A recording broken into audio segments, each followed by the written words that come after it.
But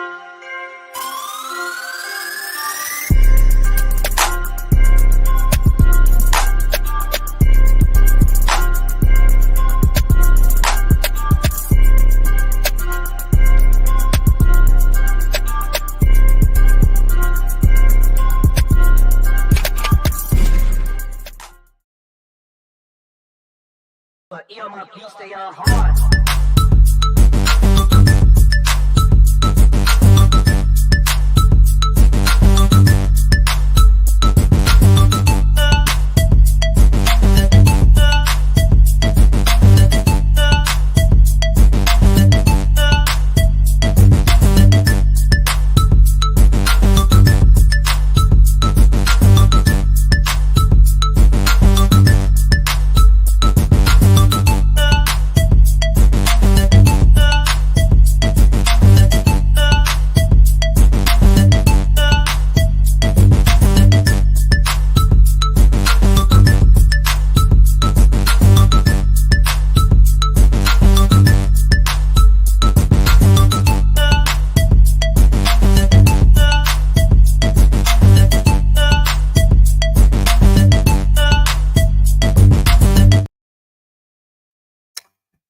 All right. Hello. Good evening. Welcome to another episode of the BCSN SportsWrap. Bryan Fulford here.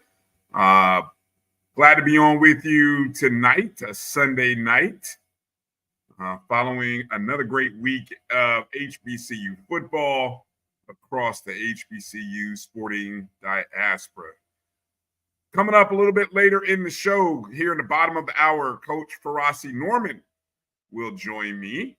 And Coach and I will chop it up as we like to do this time of the year, kind of find out his take on a couple of the big games from yesterday, the Magic City Classic, a game that I honestly did not get a chance to watch too much of. So I'll be upfront about that. The scoreboard watching. I saw all I needed to see from the scoreboard. And Coach also was watching some of the FAMU Southern games. So we'll get a chance to talk about that as well. We normally have our BCSN top 5 around this show, but the computers are a little slow in punching up the numbers. So I won't have the BCSN top 5. I guess I'll just have to share my own personal top 10. You know, I am a voter in a few different polls across the landscape. And so I'll kind of share my thoughts on the top 10. Not much of a change, but it's good to know. It's always interesting to kind of see where folks stand. But more importantly, on this episode, I want to hear from you guys. I want to hear from you. You know, rarely do we get a chance to kind of take and field questions completely, but this is going to be one of those episodes, and I'm here for a good time, not a long time. I'm not even going to try to push this into 2 hours like we might normally do, or if you're familiar with this show, we sometimes go longer than 2. I'm going to be as brief and as quick and get to the main points as I can. If I'm here longer than an hour and a half, somebody lob a call or send me a DM and say, yo, you're rambling. But anyway, so what I do want to hear is I want to hear from you guys. You know, I want to hear questions. What are your questions? What are your thoughts about your football team? I mean, whose team? I mean, we're coming up here on the last week of October, the last days of October. Have you started flipping the page to basketball season? Some teams should have, some teams are. You know, I'm curious about your thoughts. So any and all questions sports related are wide open. I want to hear from you guys. Got a few interesting topics that we definitely want to get to as we go through the show. Mary 305, good to see you. Thank you for being a JBN subscriber. Happy Sunday to you.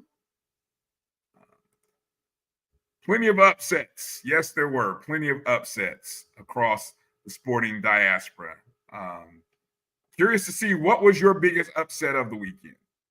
And was it really an upset? You know, it's funny you say that, Walter, because I'm wondering what was really an upset. Did anything happen that we didn't honestly expect to happen? and I'm talking high probability, not a close game. If you got two evenly matched teams, I wouldn't call team, for example, if you're talking FAMU Southern, did you really think Southern was going to win? Honestly, did you really think Southern was going to win? Even Carlos Brown, who is a diehard Southern, covers Southern, he didn't even expect Southern to win. So, now if Bethune-Cookman had held on to beat Jackson State, that would have been an upset. But the Jaguars were only good for a half. So it was what it was. There's Coach in the chat room. So any questions that you guys have for Coach, go ahead and load them up. And when Coach and I get on, we'll kind of talk about those questions that you had. Jeff Roberts, the Aggies have moved on to basketball. I know they have. They should have. Tough loss, Jeff. I was actually on Campbell minus the 10. I was a little worried that the Aggies were going to actually cover that game, but thankfully they did not. Sorry about that. Good to see you, Jimmy Matt. Yes, the Rattlers got a win. A lot of folks feeling good in Tallahassee and across Rattler Nation after the win 24-6 over Southern. Lawrence brings up a very good point, although I think Lawrence is very optimistic, very optimistic that, yes, if we'll talk about the SWAC scenarios and things of that. A lot of football left to play, though, Lawrence. So let's just take it 1 week at a time and go from there. Israel Carey, were you sweating?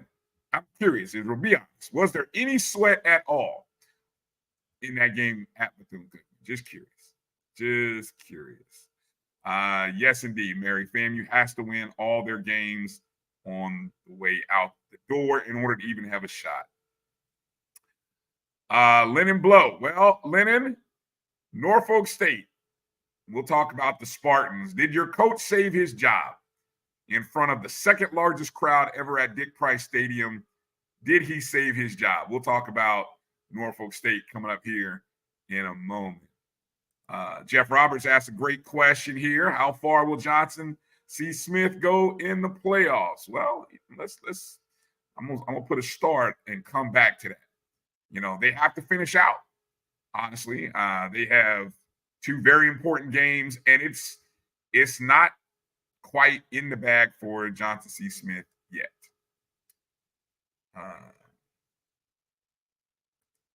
Israel says the SWAC upset was Grambling over Jackson State. And that happened, week 2, 3? Yeah, I mean, it was what it is. Hello to you, Chuck Hunt, checking in from Monroe, Louisiana. Good to see you. Yeah, BCU is BCU. I noticed that as well, Israel. Another second half shutout versus Florida schools. Amazing what Jackson State, and maybe that's just who Jackson State is. I don't know. We'll have to go and kind of take a look and see. So we'll have to see. Cedric says it's all SWAC teams take turns in playing their best games against Jackson State. Well, yeah, hey, that comes with the territory of being the best, right? Comes with the territory. All right, first D2 regionals are coming out on Monday. We'll take. You know what? There's a site that I know Drew usually gets those great predictions from.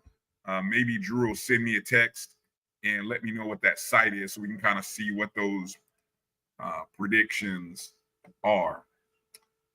But before we, as we get ready to go, I want to kind of recap some of the games. But I got to start with, how about an individual performance? One that's for the record books. And it was this young man right here, Jada Byers, running back from Virginia Union.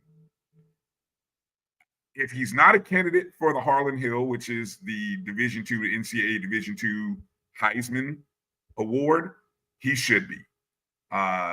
What he did, and we've seen Jada Byers do some pretty big things ever since he sort of popped onto the scene back in 2022 in that road game against Valdosta State that Virginia Union won. We've known who Jada Byers is. And he has been an habitual 150 to 200 plus guy. I mean, look, Virginia Union has stated that they have one of the best offensive lines in Division II football in the country, right? No doubt. But what he did yesterday in a victory for Virginia Union, a 56-20 victory over Bowie State, Jada Byers ran for 324 yards and 6 touchdowns. Not 1, not 2, not 3, not 4, not 5, 6. 6 touchdowns versus Bowie State in that victory, and set a couple of great records. He became Virginia Union Panthers' all-time leading rusher with the 324 yards to give him a career total of 5,311 rushing yards. That broke the previous record of 5,008 set by Andre Braxton, who was a running back for the Panthers from 1997 to 2000.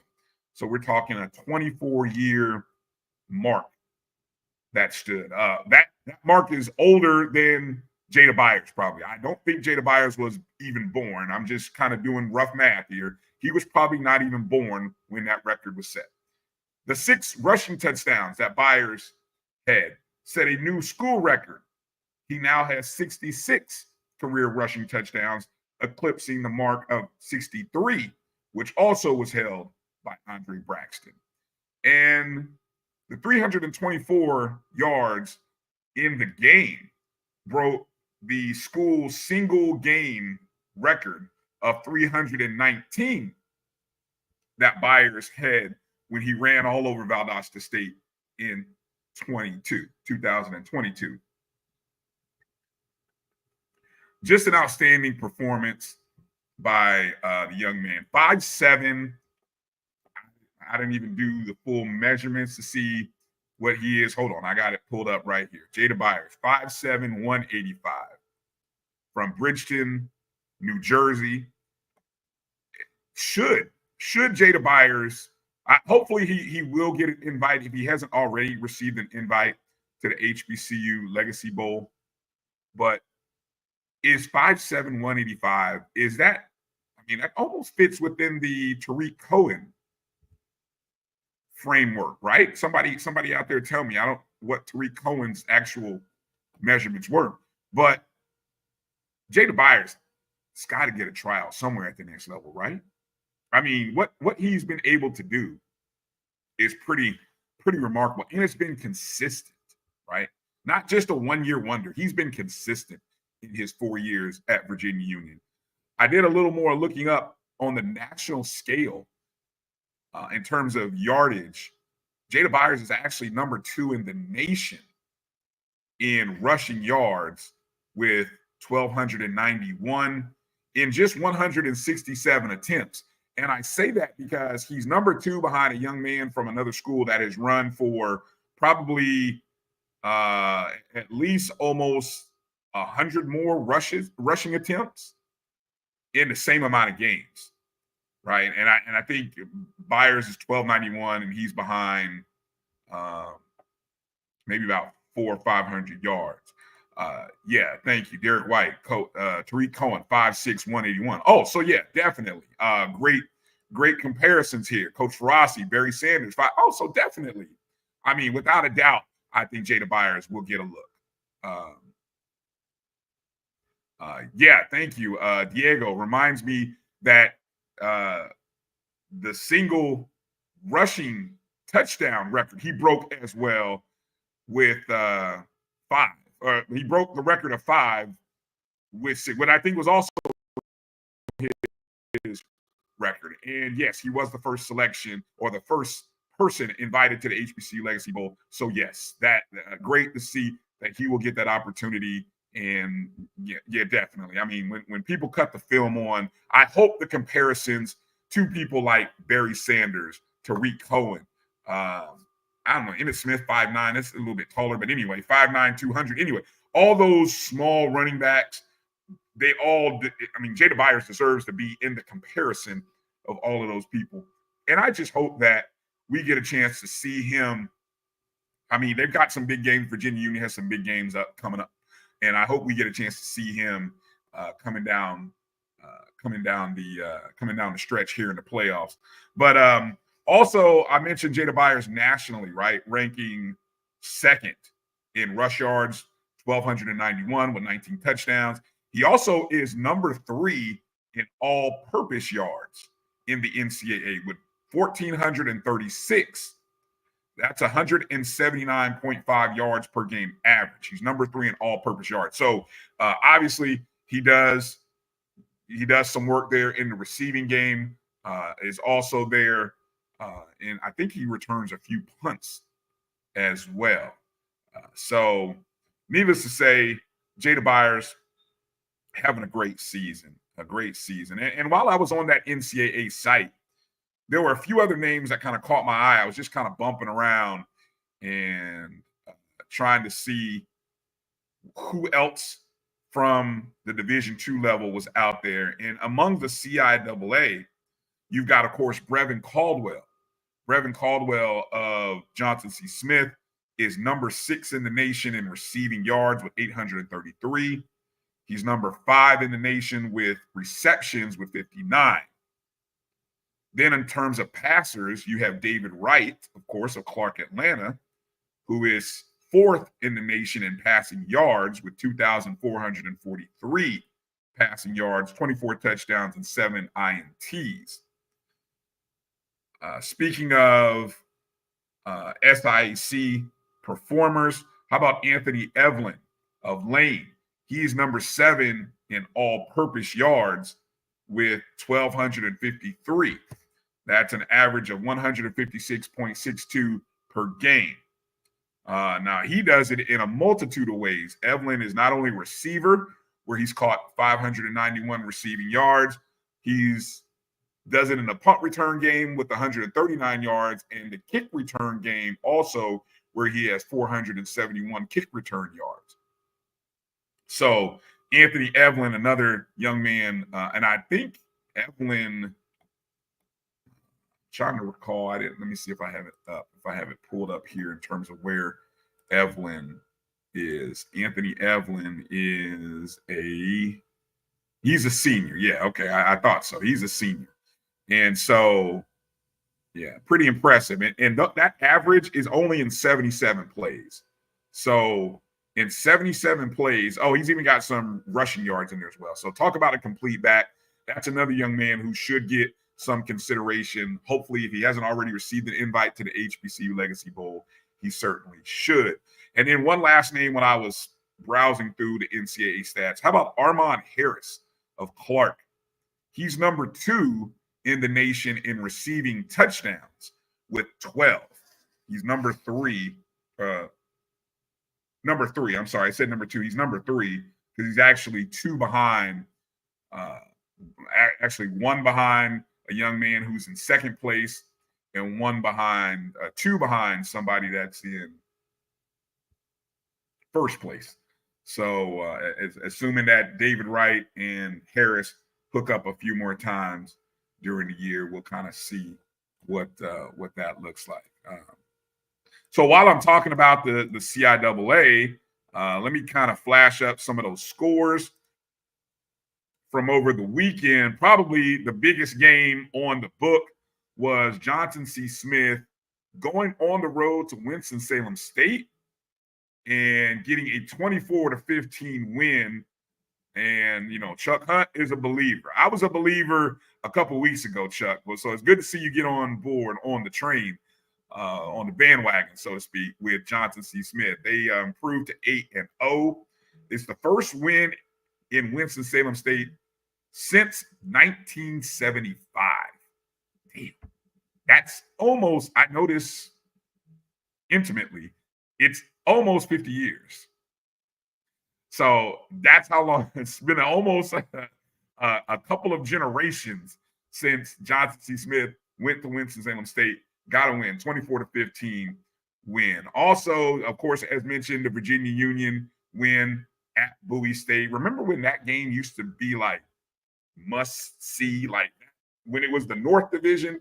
That was a North Division matchup that you just couldn't wait for. Now it's just kind of like, another game. And then a big matchup that I enjoyed watching this on the CIAA Sports Network, Shaw at Fayetteville State, a game that went back and forth. And shout out to D2 Chris Ferguson, who was on last week. If you guys follow Chris, he gives great updates during the game. But that game went back and forth down the stretch. Shaw ended up getting a 38-35 victory at Fayetteville State. That's the first win for Shaw at Fayetteville State since 2013. So, I mean, just an amazing season of streaks that are being broken this year. I mean, teams that are just doing an outstanding job. And one thing that I noticed, and maybe you kind of see it there in the graphic, how about all the road teams in the CIAA getting wins, including, of course, Lincoln, PA, getting a 1-point victory at Elizabeth City, and then, of course, Virginia State getting a win at Bluefield State. So six road wins for the CIAA school.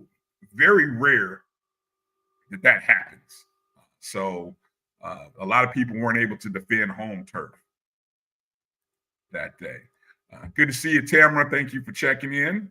Always appreciate you. Thank you for being a JBN subscriber there. Part of our JBN YouTube channel at MyJBN Online, of course, is where you can join the Black College Sports Network's page. And we'll get into, I'll get into talking about the CIAA here as we get closer. 2 weeks are remaining. The final 2 weeks are coming up for the CIAA. And it's very interesting that if we look at the standings, and I think I have the standings up. Okay, so here are the standings. So the standings in the CIAA, you've got Johnson C. Smith sitting at 5-0 in conference. Virginia Union 5-0 as well. Virginia State at 4-1, and Winston-Salem State, obviously for the Rams, losing that game to Johnson C was almost an elimination game. I don't know if, look, anything's possible. Johnson C. Smith has to kind of win out, or they can't stumble. They got Fayetteville State at home this week. Fayetteville State is a respectable program, so you can't look past them. But it would take a lot of happenings from other schools for the Rams to have a shot. I feel like it's a 3-team race with a couple of people sitting on the outside. And unfortunately, as you look there, only Livingstone has a shot to sort of create chaos, but that's even dependent upon Fayetteville State kind of doing some help or giving them some help this upcoming Saturday. Because Johnson C. Smith, with a victory on Saturday when they host Fayetteville State, can essentially, and I'm trying to do the math here in my head, I don't know all the tiebreakers, but essentially they could wrap up a share of, they can earn a bid to the championship game. And I'll kind of play those scenarios out and see if I'm right or wrong on that. I haven't looked up, and I have to find all of the tiebreakers, especially as it relates to the Virginia Union Virginia State game, which is in 2 weeks. Neither team has a game upcoming that should create too many difficulties for them. Interesting how it's kind of come down.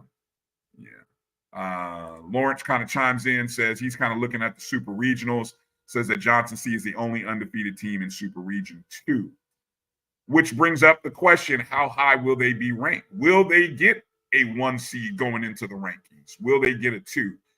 And I talked about this last week with Chris.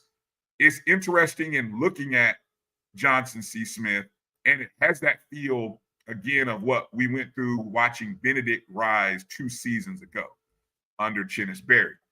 And so it's kind of interesting watching watching them.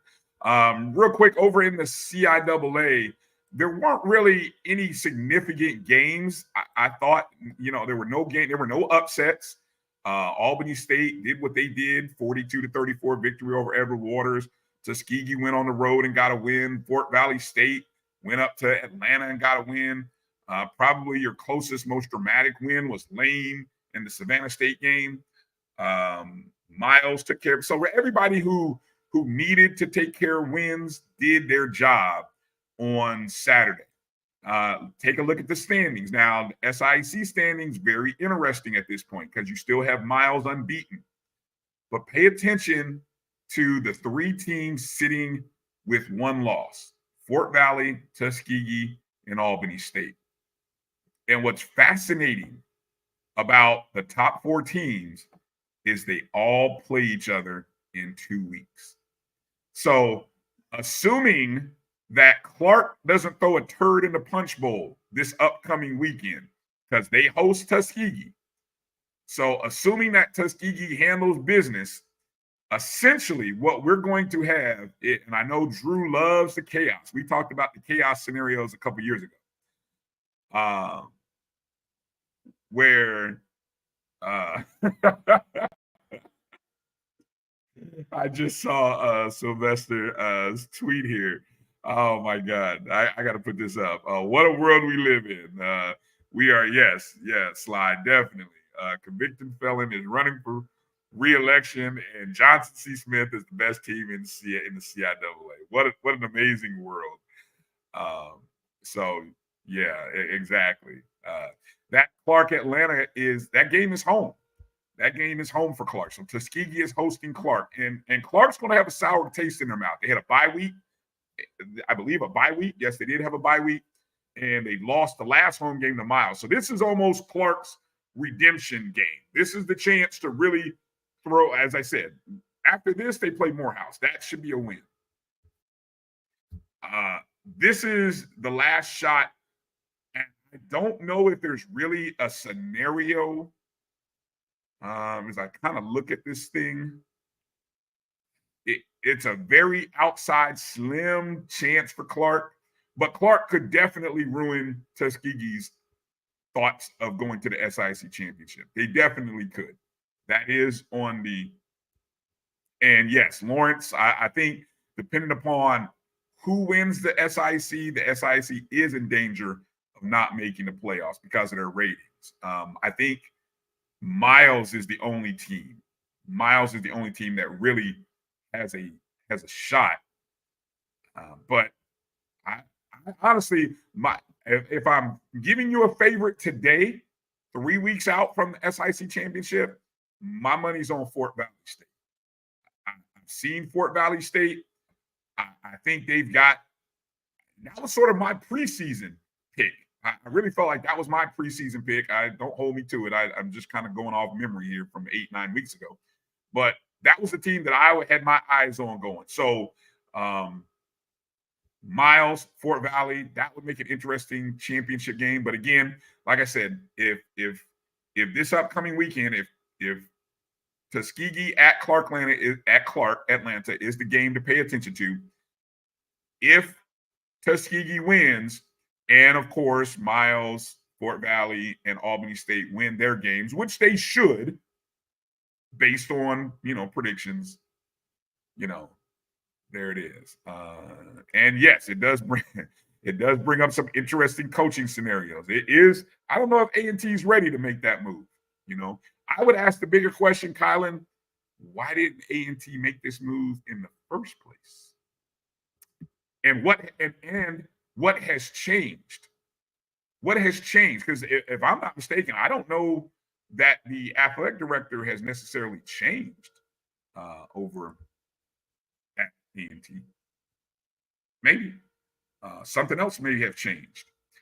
Okay, let me take our first break. Coming up, I've got Coach Ferrasi Norman, and Coach and I are going to get into talking about a couple of the games, and I'll do a little reset of the games over in the FCS, and Coach and I will kind of chop it up for a few. And so we'll take a short break, come back, and I'll have Coach Ferrasi on with me. Joining me right here on the BCSN SportsWrap, right here on the Black College Sports Network. Hang tight. We'll be back in 2. If you think all pads are exactly the same, think again. This is Always Ultra Thins reinvented with the Always Triple Protection System. This pad wicks gushes 90% faster, absorbs even more so you can feel dry, and locks odors in. Rethink your pad for up to 100% leak-free and odor-free comfort with the totally reinvented Always Ultra Thins. This is always like never before. The Cuvée Group is a Florida-based marketing and training consulting firm. We help businesses communicate to their target audience and engage them in conversation. We also help to expand their audiences, which will ultimately result in growth for those organizations. In addition to being a certified constant contact specialist, my colleagues and I are also certified in John Maxwell Leadership Principles. We use these proven principles to conduct workshops, training, and private coaching sessions for individuals and companies looking to take things to the next level. Contact us to schedule a free consultation. Issues today, don't delay, call Cuvée. Nope. Nope. Come on, him. Ooh, I like him.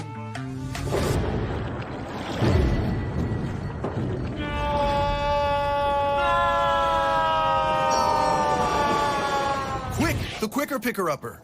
Bounty picks up messes quicker, and each sheet is 2 times more absorbent, so you can use less. He's an 8. He's a 9. Bounty, the quicker picker-upper. This is Bryan Fulford. AD Drew and I are co-hosts of the BCSN SportsWrap. We talk about all things related to HBCU athletics. From the games, teams, coaches, and fan interest stories, we cover it all. You can find our shows on Facebook at BCSN SportsWrap, YouTube at MyJBN Online, and everywhere you listen to podcasts like Anchor, Spotify, Google, and Apple Podcasts. You can also find the show on the Jericho Broadcast Network's app. Make sure to download. We look forward to you joining the conversation and being a part of the show.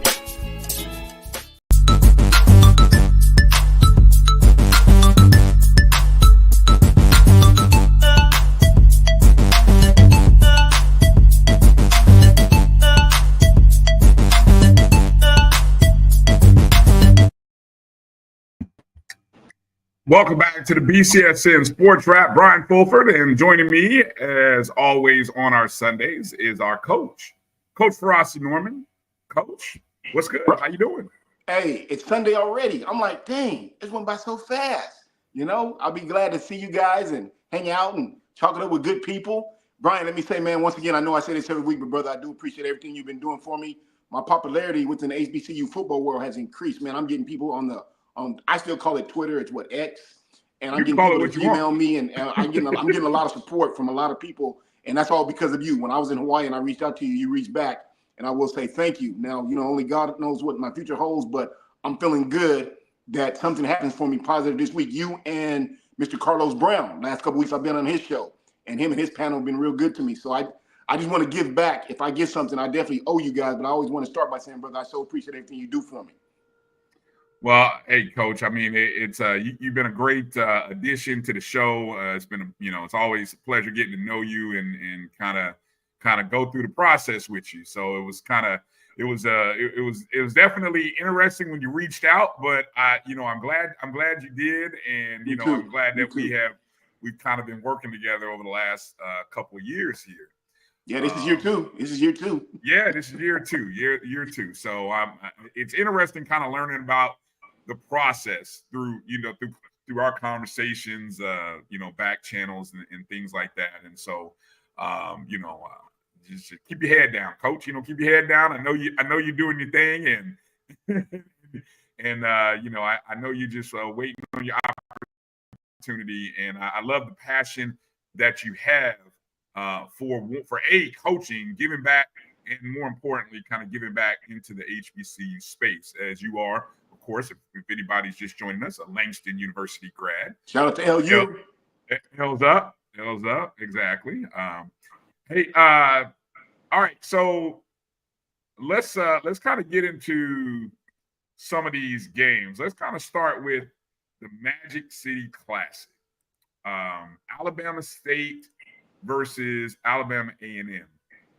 Now, admittedly, Coach, I didn't get a chance to watch this game, but as I was scoreboard watching and as I was obviously going in, this is one of those games that for the Eastern Division, I think this game would sort of dictate what was going to happen for Jackson State and FAMU and how it was going to play out. Because obviously, big game was last week. Jackson State defeated FAMU, gets a game lead.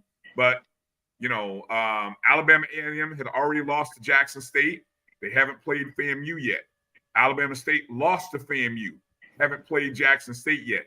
So this game was really going to, I think, shape what the last 2-3 weeks of the season, what people's thoughts were going to be about who could come out of the Eastern Division, And so, obviously, it wasn't as close as the final score. I mean, Alabama State with a 27-19 win, but that game was not as close as the score was. As I think at the end of the third quarter, it was 27-3 at the end. Alabama A&M started making a comeback, man. Let me say this real quickly. Shout out to Coach Eddie Robinson Jr. and his staff. They're on their fifth quarterback, and that young brother's a freshman, and I thought he played pretty well. He grew up, from what the commentator said, he grew up 17 minutes from Legion Field, and he said he always wanted to play in that game, and he didn't play just like spectacular, but he did what I always tell my quarterbacks. You ain't got to win it, just don't lose it. I thought he threw the ball very well. They threw the ball yesterday. I was impressed. He threw some quick slants. He threw some downfields. He threw some wheel routes. I was very impressed with him. But I just want to say shout out to that coaching staff because, you're on quarterback number 5 and you still got 5 games to go. And I still saw a lot of energy and enthusiasm from the coaches and the players. And I was like, hey, that's called coaching right there. He ain't hanging his head down. He ain't sulking. Like, man, I lost Andrew Body and I lost O'Brien. And, they're playing. So I'm just saying shout out to that coaching staff. Another shout out to Colonel Maynard and his guys, man.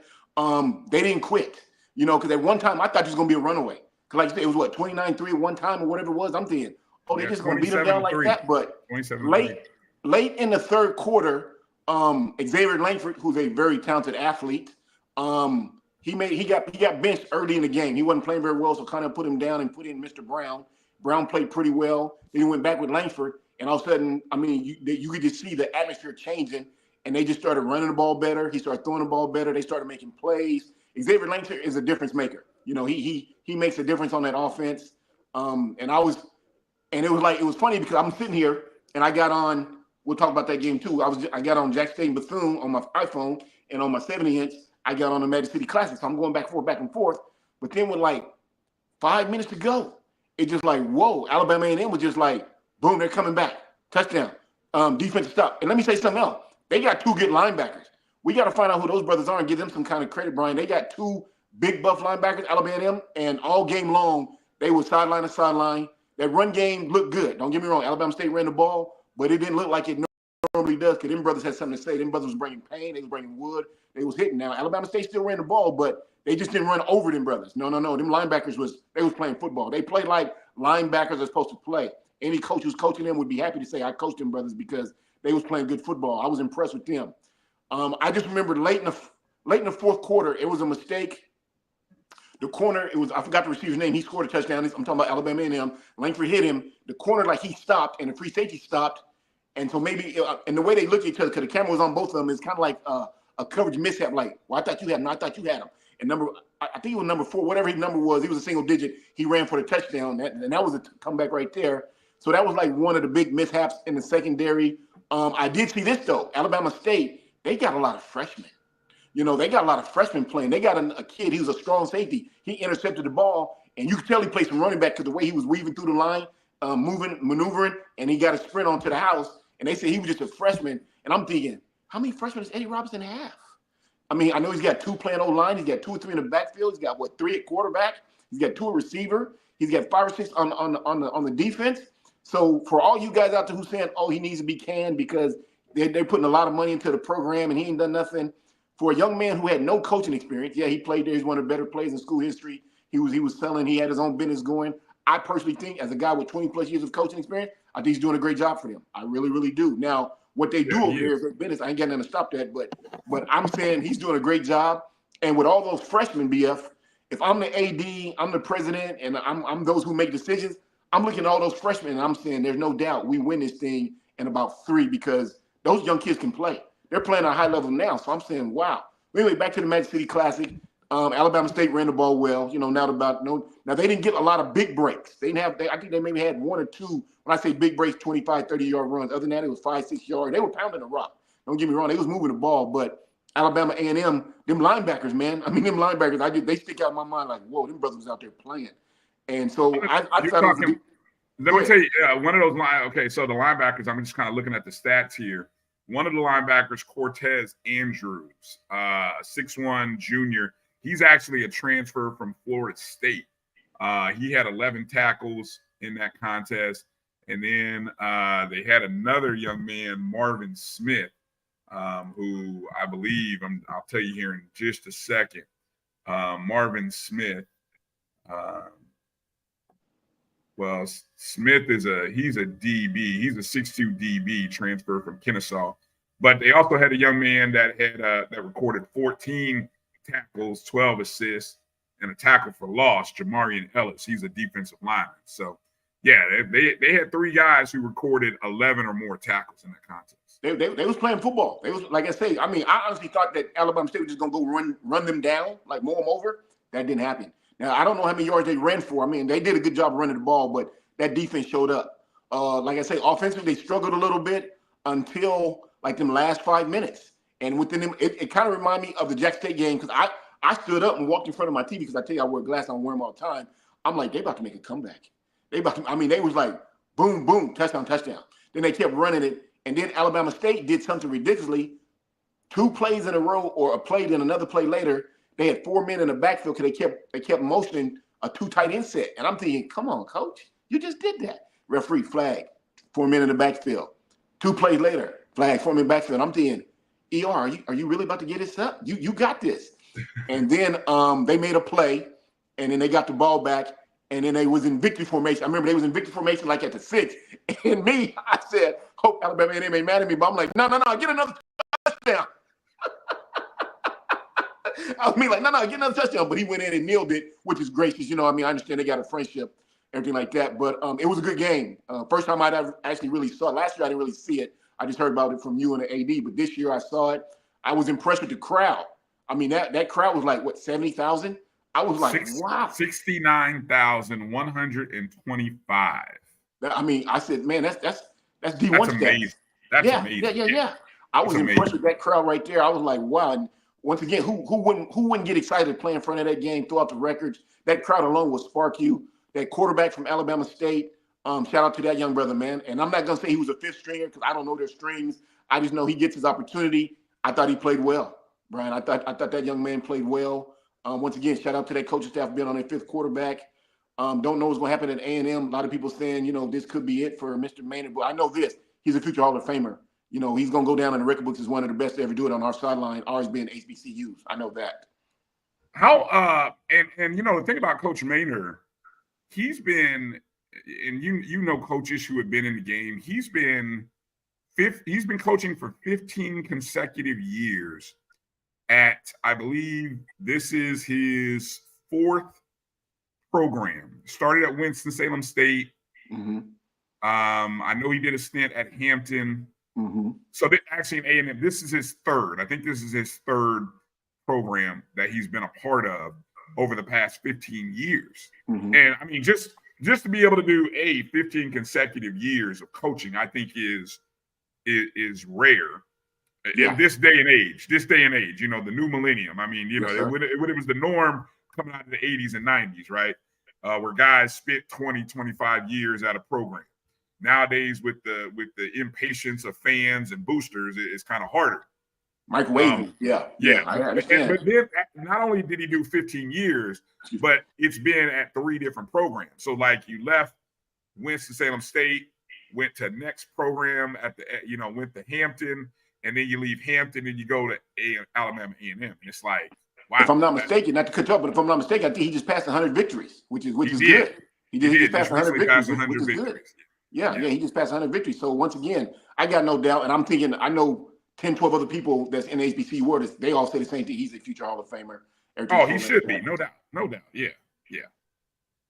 And I believe he's not done coaching. The crazy part is, I believe this is the final year of the contract. I think if I heard for him at Alabama A&M, and if they do decide to part ways, it'll be interesting to see. There are some programs that could use a Connell Maynor. One at his alma mater could use a coach like Connell Maynor. I'm just saying. What's his alma mater? North Carolina A&T State. Oh yeah, they definitely could use him. I'm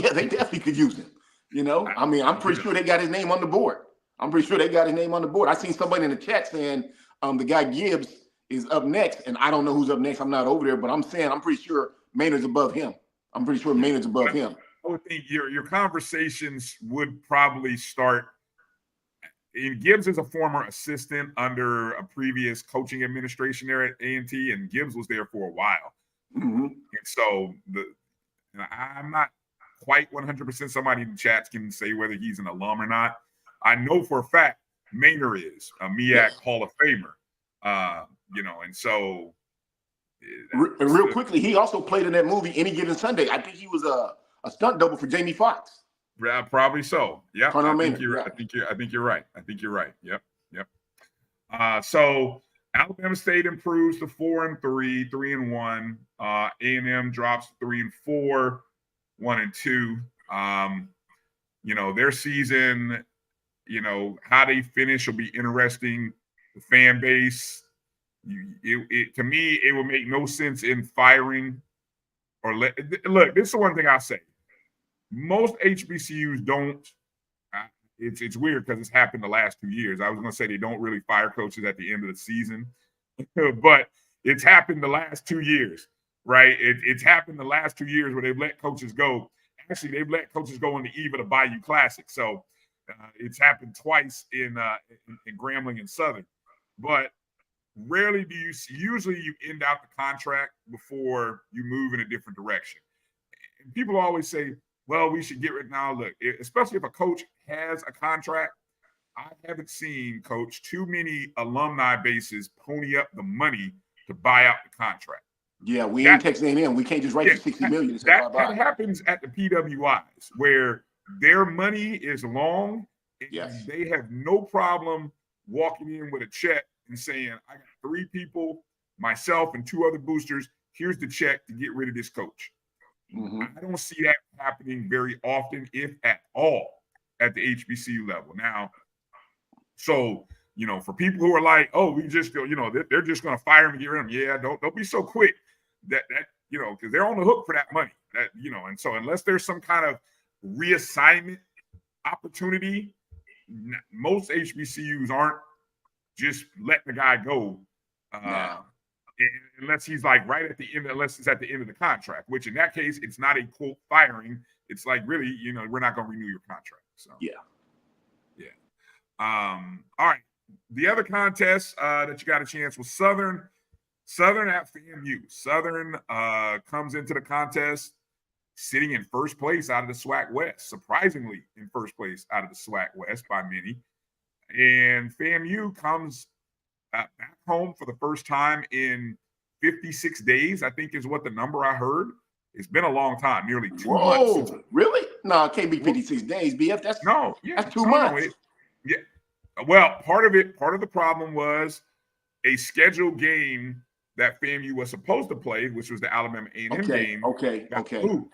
So, and then FAMU had some bye weeks already in there after that first game when they played South Carolina State. So, remember, they played week 1 against South Carolina State. So here we are all the way now in week 8, week 9? Yeah, so it's going by fast. Yeah, been practically 8 weeks, i.e. 2 months, 56 days, however you want to do the math. That's how long it's been. So Southern's coming into town. FAMU's itching.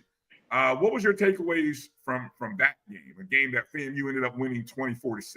Well, let me say this. I only saw bits and pieces. I didn't see the whole game because remember I told you I watched the Jackson State Bethune and then I watched the Magic City Classic. but I got bits and pieces. Now, I got phone calls from people that were saying something like, Southern's got receivers wide open, but they got quarterbacks that can't get to them. I'm like, well, they're a running team. They're like, well, they ain't running today. I'm like, really? They're like, yeah. I'll say this, and don't be mad at me. I know, hopefully you don't break friendship, but I thought Southern could get you guys. After what I saw them do last week with that run game, everything like that, I figured, and then you guys aren't known for stopping the run, so I'm figuring Terrence Graves and his staff's going to say, we're going to give these guys a double dose in this run game, and they practiced on it all week. Now, I don't know if they did or didn't, but the bits and pieces I saw, I'm like, that looks like the Southern from a couple weeks ago when we were scratching our head like, what are you guys doing? You don't look like the team that was like, okay, they just got punched in the head, so they're wobbling by Jackson State. You can go make history and give them another punch in the head, knock them down at Bragg, and they can stop that streak, and you can beat Southern and Terrence Graves, you can get on top. That's what I thought was going to happen. That's Frosty Norman. So from what, like I say, my buddy called me like, Frost, they got 3 receivers have been open and they can't get to them. I'm like, well, I didn't know they had a quarterback problem. I thought they solved that. And are they running the ball? He said, yeah, but they ain't just running it, but they ain't really doing nothing. I said, well, what's FAM doing? And they said they living off Daniel Richard's arm. I said, well, is there a run game? Because I know we all been talking about, is FAMU going to run the ball? Have they scored Brian, have they scored a rushing touchdown yet? They still have not. Now, we're 7 games into the season. FAMU has still not had a rushing touchdown. So they're living off Daniel Richard's arm, kind of like Clark Atlanta living off old boy's arm. They're living off his arm, which is working because they're winning, but I'm just saying, hey, you know. Yeah. Although the opening drive by FAMU, there was another fumble, which has been that's been plaguing FAMU all season. But the young man who was the running back at the time, he had a nice run. He was almost within the 10, 15-yard line when he popped it up, and, gave the ball back to Southern.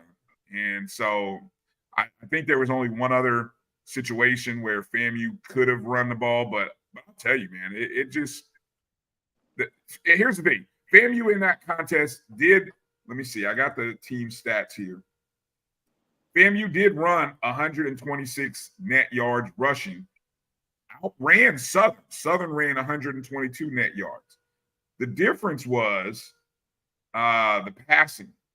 FAMU was 26 of 34, 278 yards, 2 touchdowns, 1 interception. Southern was 11 of 27, 83 yards, no touchdowns, 1 INT.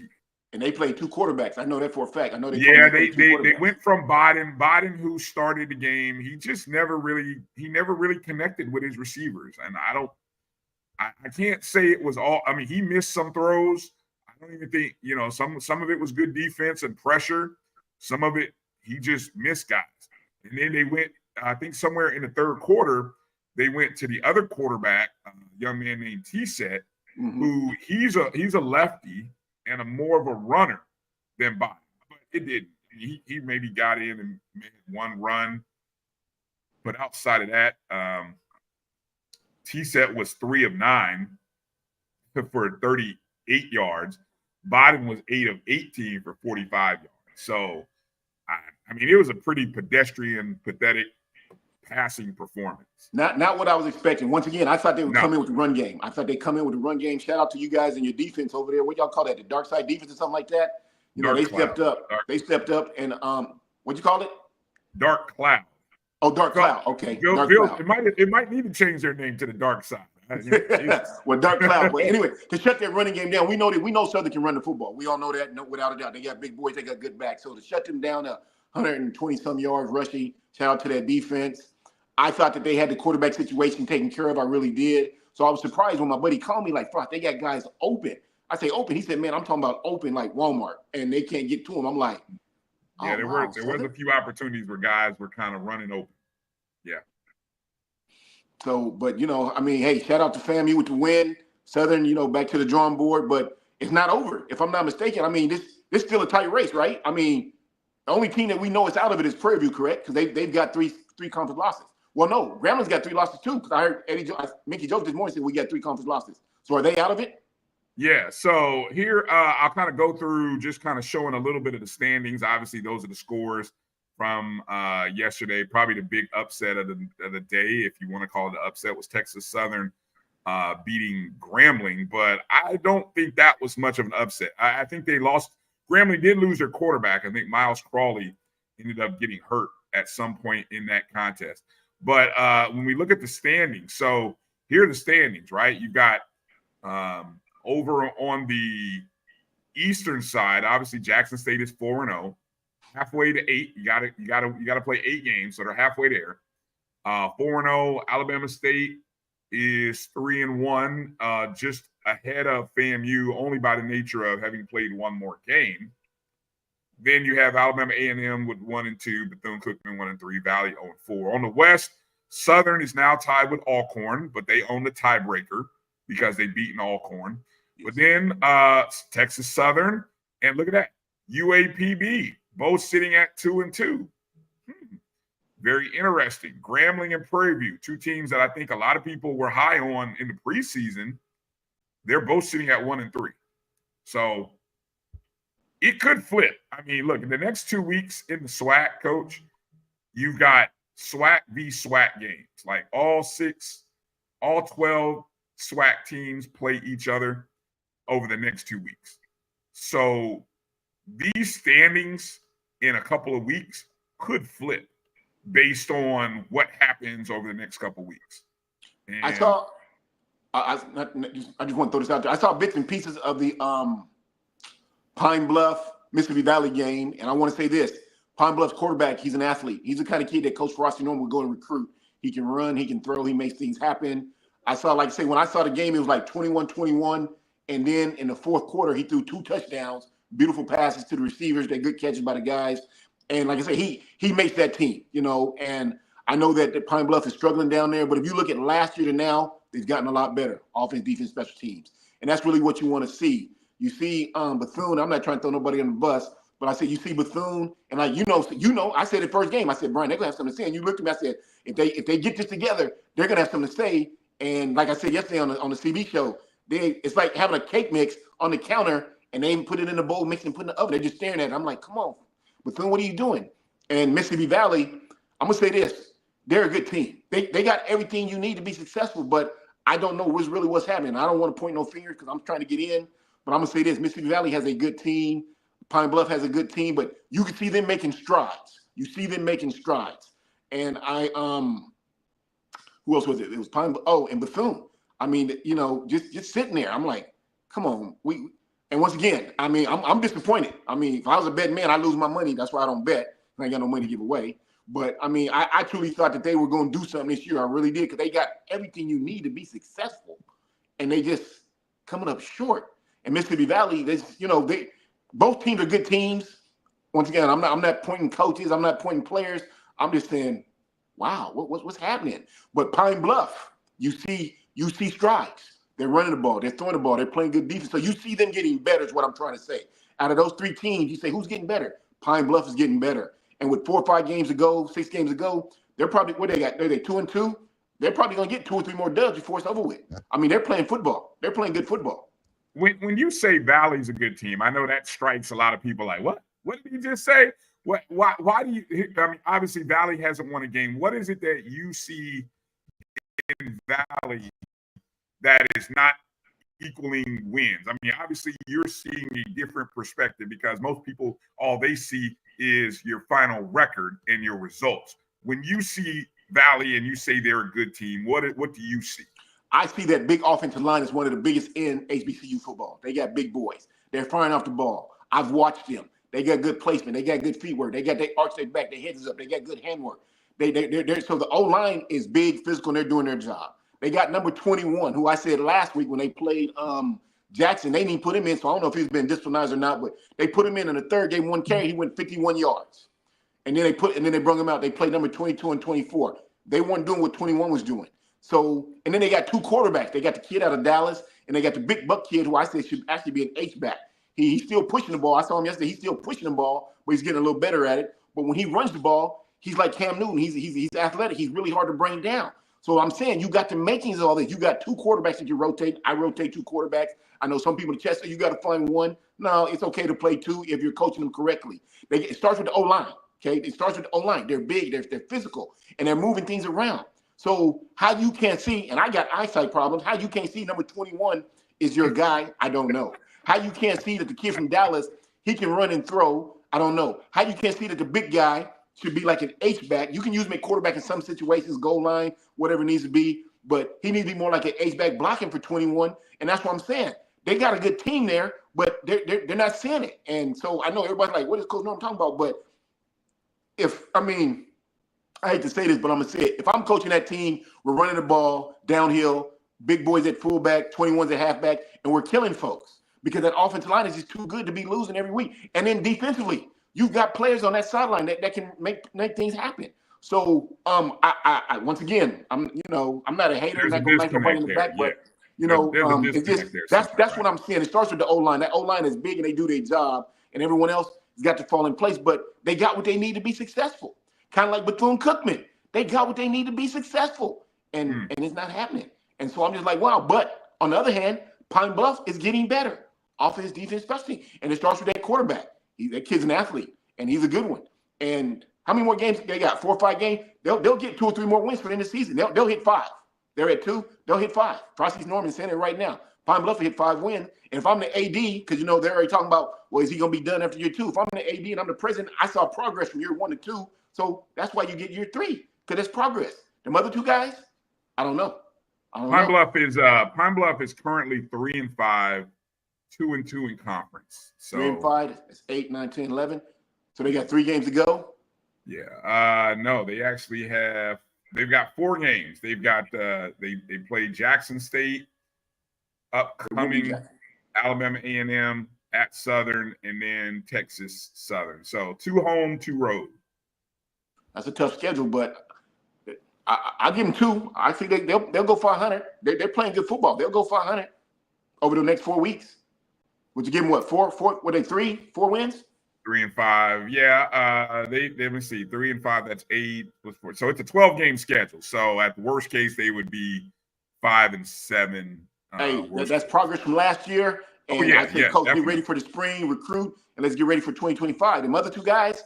Now, I'm not the AD, I'm not in administration. I still want to coach, but I'm thinking you haven't given me any reason to say, there's a year 3. Now, once again, that's Frosty Norman. People can say, oh, he's hating, but I'm not hating. I'm just being a realist. They got good teams, and I'm thinking, what are you doing? But, hey, BF, that's why I'm here with you. Got my hand up. And hopefully someone says, we need that guy. Let's go get him, because I can guarantee you this. When Frosty Norman gets the field, you won't be saying that. You'll be like, he's been saying that for 2 years, what he was going to do to you guys. I got my stuff over here on the board. I know I don't want to get off track, but that's just what you got there? What you got there, Coach? What you got there? Okay, let me tell you right here. The name of my offense is called the Norman Option. Of course, I'm Frosty Norman, and I grew up as an option quarterback.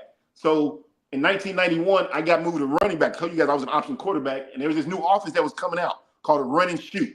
Okay, and the run and shoot, it was basically a lot of 2x2, single back, and throwing deep. There's a lot of fade, post corners, and deep fades. I like that because when I throw the ball, I don't dink and dunk. I'm not doing a 5-6 yard out and everything like that. I mean, if I'm throwing it, I'm throwing it. Let's go get some yards, 50, 60 yards. Let's go get some yards. So I like that. The West Coast, who's created by none other than Archie Cooley. Right. Archie Cooley. And like I say, Bill Parcells is the one who gave it the name, the West Coast offense, but they include a tight end and a fullback. A lot of times we don't see that no more. That's called 11 personnel, in case people don't know that. 1 tight end, 1 running back. That's 11 personnel. So I include that.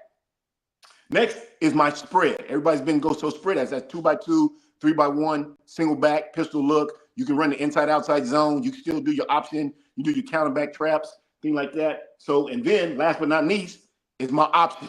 Now, I run it from a flex bone, an eye bone, a wishbone. I got a formation called New Mexico, which is 2 tight, 2 receivers, single back. He can be behind the quarterback, pistol look. He can be to the left or to the right, at short yards of goal line. And so between that right there, it moves the chains, it grinds the clocks, and my offense is designed to score 35 to 42 points a game. And it's been happening, it's proven. Okay? Now, over here, defensively, GSD, guerrilla-style defense. I tell you guys I'm a big King Kong fan. So it's called GSD, and we say GSD hit hard because my defense guys, you're hitting folks. We ain't soft tackling. We ain't shoestringing. We're laying into people. Now, we not hit nobody in the helmet or the head because, we're not coward, like I said. But from the shoulder pass to the ankles, you're getting lit up like a Christmas tree. Now, I got a 3, 4, 5, 6 foot defense fronts. I got a 3-1, 3-2, 3-3, 3-4, and a 3-5. Now, I told you I'm a 3-5 guy. That's what I'm known for. When people hear defensive Norman, oh, he's a 3-5 guy. but I also run a 4-2. I'm usually running my 4-2 between the 20 and 20. I got a 4-3, that short yards goal line, and I got a 4-4, which is, I got that, the 4-4 defense is basically, they called it the, I got it from Buddy Ryan when he was with the Bears, when they won that Super Bowl, the 85 Super Bowl. But people don't know, and I know I'm 52, so some people are like, huh, the 85 Super Bowl. But the Bears had a great defense back then. But the 84 Bears had better stats, but the 85 Bears just won the Super Bowl. Okay, right. And I forgot to name what they called it. What they called 46. I think they called it the 46, didn't they? There you go. Thank you, BF. The 46. Oh, the Bears were my squad, coach. Hey, I'm from Indy. Okay, they called it the 46. Hey, this is right before. That's where I get my 4-4-3 from. I use it in short yards and goal lines. Then I got a 5-1-5, which is a 5-man front. I call it jungle stink. Anything with a 5-man front is called jungle. Because I told you it's gorilla. So anything that's dealing with a gorilla in the jungle is included. My 3-man front is called miss. My 4-man front, that's 4-2-5 is strength. My 4-3 is base blood. And then my 4-4 is swarm. My 5-1-5, that's when I'm definitely going against a team that's passing. There's I'm going against a Hal Mummy or June Jones. They're gonna come out in that air raid stuff. I'm gonna swallow that up like Crunchy Munch with that there. And my 5-2 and my 5-3, those are short yardage goal line positions. And then my 6-1 and my 6-2, those are definitely goal lines. And so I know a couple weeks ago you said, Coach, how do you recruit for your defense? What I do, Bryan, is I remember I said it on the Carlos Brown show. I already have a format, as you can see. So I implement. So I do look for big, fast, strong guys, but you could be Ferocity Norman size. You could be 5'8", 215, and as long as you want to hit somebody, I could put you at a safety. You can't play corner for me, you're too short, but you could play safety. Can't play outside linebacker, too short, but you could play safety, okay? D lineman, my best D lineman came from Orlando, Florida. I'm not going to say the brother's name, but he was 5'10", 250, and I promise you, he was a John Randall. He made my defense look so well and you're a coach, he's just that kid that sometimes when you talk about him, the kid coming in your eye, you're like, man, I know he's doing well and says he's married with a family and everything like that, but he was just that kid that you just miss when he's gone. Like, hey, will I ever have another one? I don't know, and everything like that. But my defense is designed to keep people out the end zone. And I tell my guys, some people say, oh, I'm mean, but I tell my guys, we keep people under 20 points. Anything over 20, you're meeting me Sunday morning at 6 o'clock, and it's not going to be kosher, okay? But that's why we practice. And here's the good thing about my defense. I test and quiz my guys every week, so we know what's going on. So no matter what offense you got, you just brainiac spread guy, or you gonna try to hit me with a run game, or you gonna try to flex bone me, whatever you try to do. This right here will shut you down because we work on it every day. That's why I say when you hear me say we're not wasting practice time, we ain't hanging about a water cooler talking about what girls are wearing short skirts or who got the nice car. We're practicing. We're getting ready for game day. So this right here is what has helped Coach Norman become 55, 7, and 1. So presidents, ADs, I'm ready. BF, thank you. Now, what else you got for me? Let's talk some football. Where my man AD? AD, I know you in the chat. What's up, baby? I have no idea where AD is. AD is AWOL. I have no idea. Look, I ain't gonna get into it, but I know he's doing well. Hopefully he's doing well. He's doing all right. He's successful. I just missed him. So I just missed him. That's my guy. Yeah, I know they're working him hard up there at Morehouse. So, but I hear they paying him what they weigh though. Hey, they working, but I hear he paying. Hopefully so. Hopefully so. I mean, they gonna get checks. From what I understand, them checks ain't little. So hey, go get it. They're gonna squeeze every bit out of that. Every bit of juice out of that orange. Whatever it takes. Yes, sir. Yeah. So good for him. All right. So hey, let me see. While I got you on, let me make sure I just want to quickly kind of recap just the stuff that happened over in the MEAC. Norfolk what's State. going on in the MEAC? I understand, or of course, they're hating going on. Did Odom keep his job? Did he lose his job? Well, it's funny you mentioned that because Norfolk State, I bring that graphic up, that picture right there, because Norfolk State got a win. They defeated Howard 21-20 yesterday. Okay. It was homecoming for Norfolk State. First homecoming win since 2021. And here's the interesting thing, Coach. You heard all the scuttlebutt about Odoms, and we, obviously we got our good friend in the chat, let him blow. He's leading the caravan to try to get rid of Dawson Odoms. But 31,876 people were in attendance for the game yesterday, which is the second largest crowd at Dick Price Stadium. And the number one game was when it opened back in 1997. The very first game played there, which was like 33,000 people when it first opened in 1997. So something is happening. Something is right.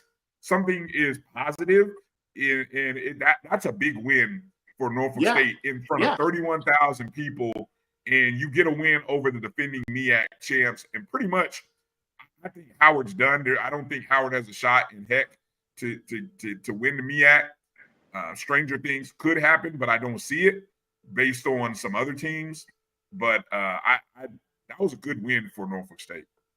So the score was 21-20. How did they score on the ground? Did they throw in the air? Did they quarterback Coons come back? Because remember in the beginning, they were like, we just want to split. When we get our quarterback back, we're gonna be okay.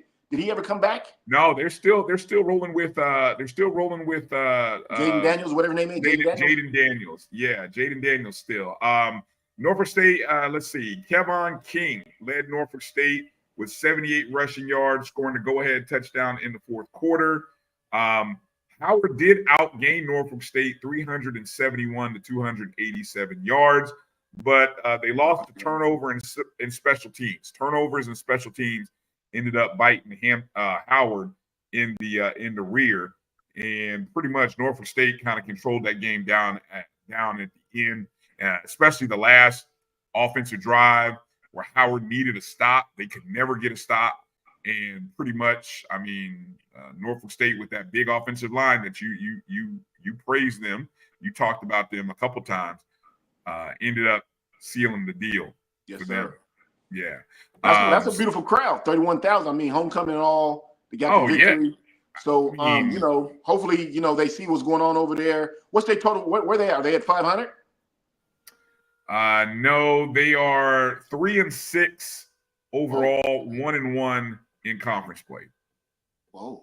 So they got a chance, though. I mean, it's going to be tough for them to win out, but anything's possible. If they win out, they'll finish at 6-6. It's always good to win homecoming. Yeah, hey, it's good to win homecoming because the cries would have been really loud had they lost that game at homecoming, no doubt. Yes, sir. Yes, sir. No doubt. One other game I want to mention here, or actually two other games from out of the MEAC. First place, North Carolina Central, #1 in our BCSN top 5. North Carolina Central at home against Morgan State. A game that really was kind of, we expected it to be a mucked up game a little bit. It was only 7-0 at halftime. North Carolina Central got up to as high as 10-0 before a Walker Harris interception gave Morgan State an opportunity to score, cut the deficit to 10-7. But that young man right there, Jamari Taylor, I think he broke off a 50-yard touchdown run, which ended up being the decisive touchdown there in the fourth quarter. So North Carolina Central won 16-7 in that contest. They are now 6-2 overall, 2-0 in MEAC play. They've won 5 straight games, Coach. 5 straight games. Well, we know that the head coach over there, what's the name? The coach from North Carolina Central? Trey Oliver. Thank you. Yeah, he does a good job with his team. They got a good team, no doubt about that. Between them, Fam, and Jackson, I think it's a coin toss to actually really say who's the better of the 3 at the HBCU level. Morgan State, I know the head coach is a defensive guy. He came over from Bowie, and I understand they play good defense, but I understand he's lacking offense. So you say they lost 16-7? 16-7. 16-7. What was his total yards offensively? Because some people have been calling me, saying, hey, he may need an OC. And I'm like, okay, let's just see what happens. She still got 7 weeks to go, but I hear he's got defense. I hear offense is his problem. If he can find someone that can put some points on the board, he can probably get a team over there. 204 yards of total offense. That's not bad. 102 yards net rushing on 39 carries. That's 2.6 a carry. And then passing 9 of 23 and 102 yards passing. No touchdowns, no INTs, just nothing. 204 yards of total offense. I mean, North Carolina Central doubled them up. There's just nothing dynamic about the Morgan State offense. Yeah. Nothing. Yeah. That's the so basically offense is their problem. That's the reason why. Oh, it's the big problem. I mean, actually, that's funny because when I saw the score at 7-0, I was curious as to whether that was really all Central needed. I mean, once Central got 10, I felt like the game was over at that point because I don't know. Oh, at 10? God dang it! look at if you go look at the stats on what Morgan State averages. I don't have it pulled up, but I bet you they're not averaging more than 14 a game. I don't think they're averaging more than 14 a game. Yeah, man. It's that bad.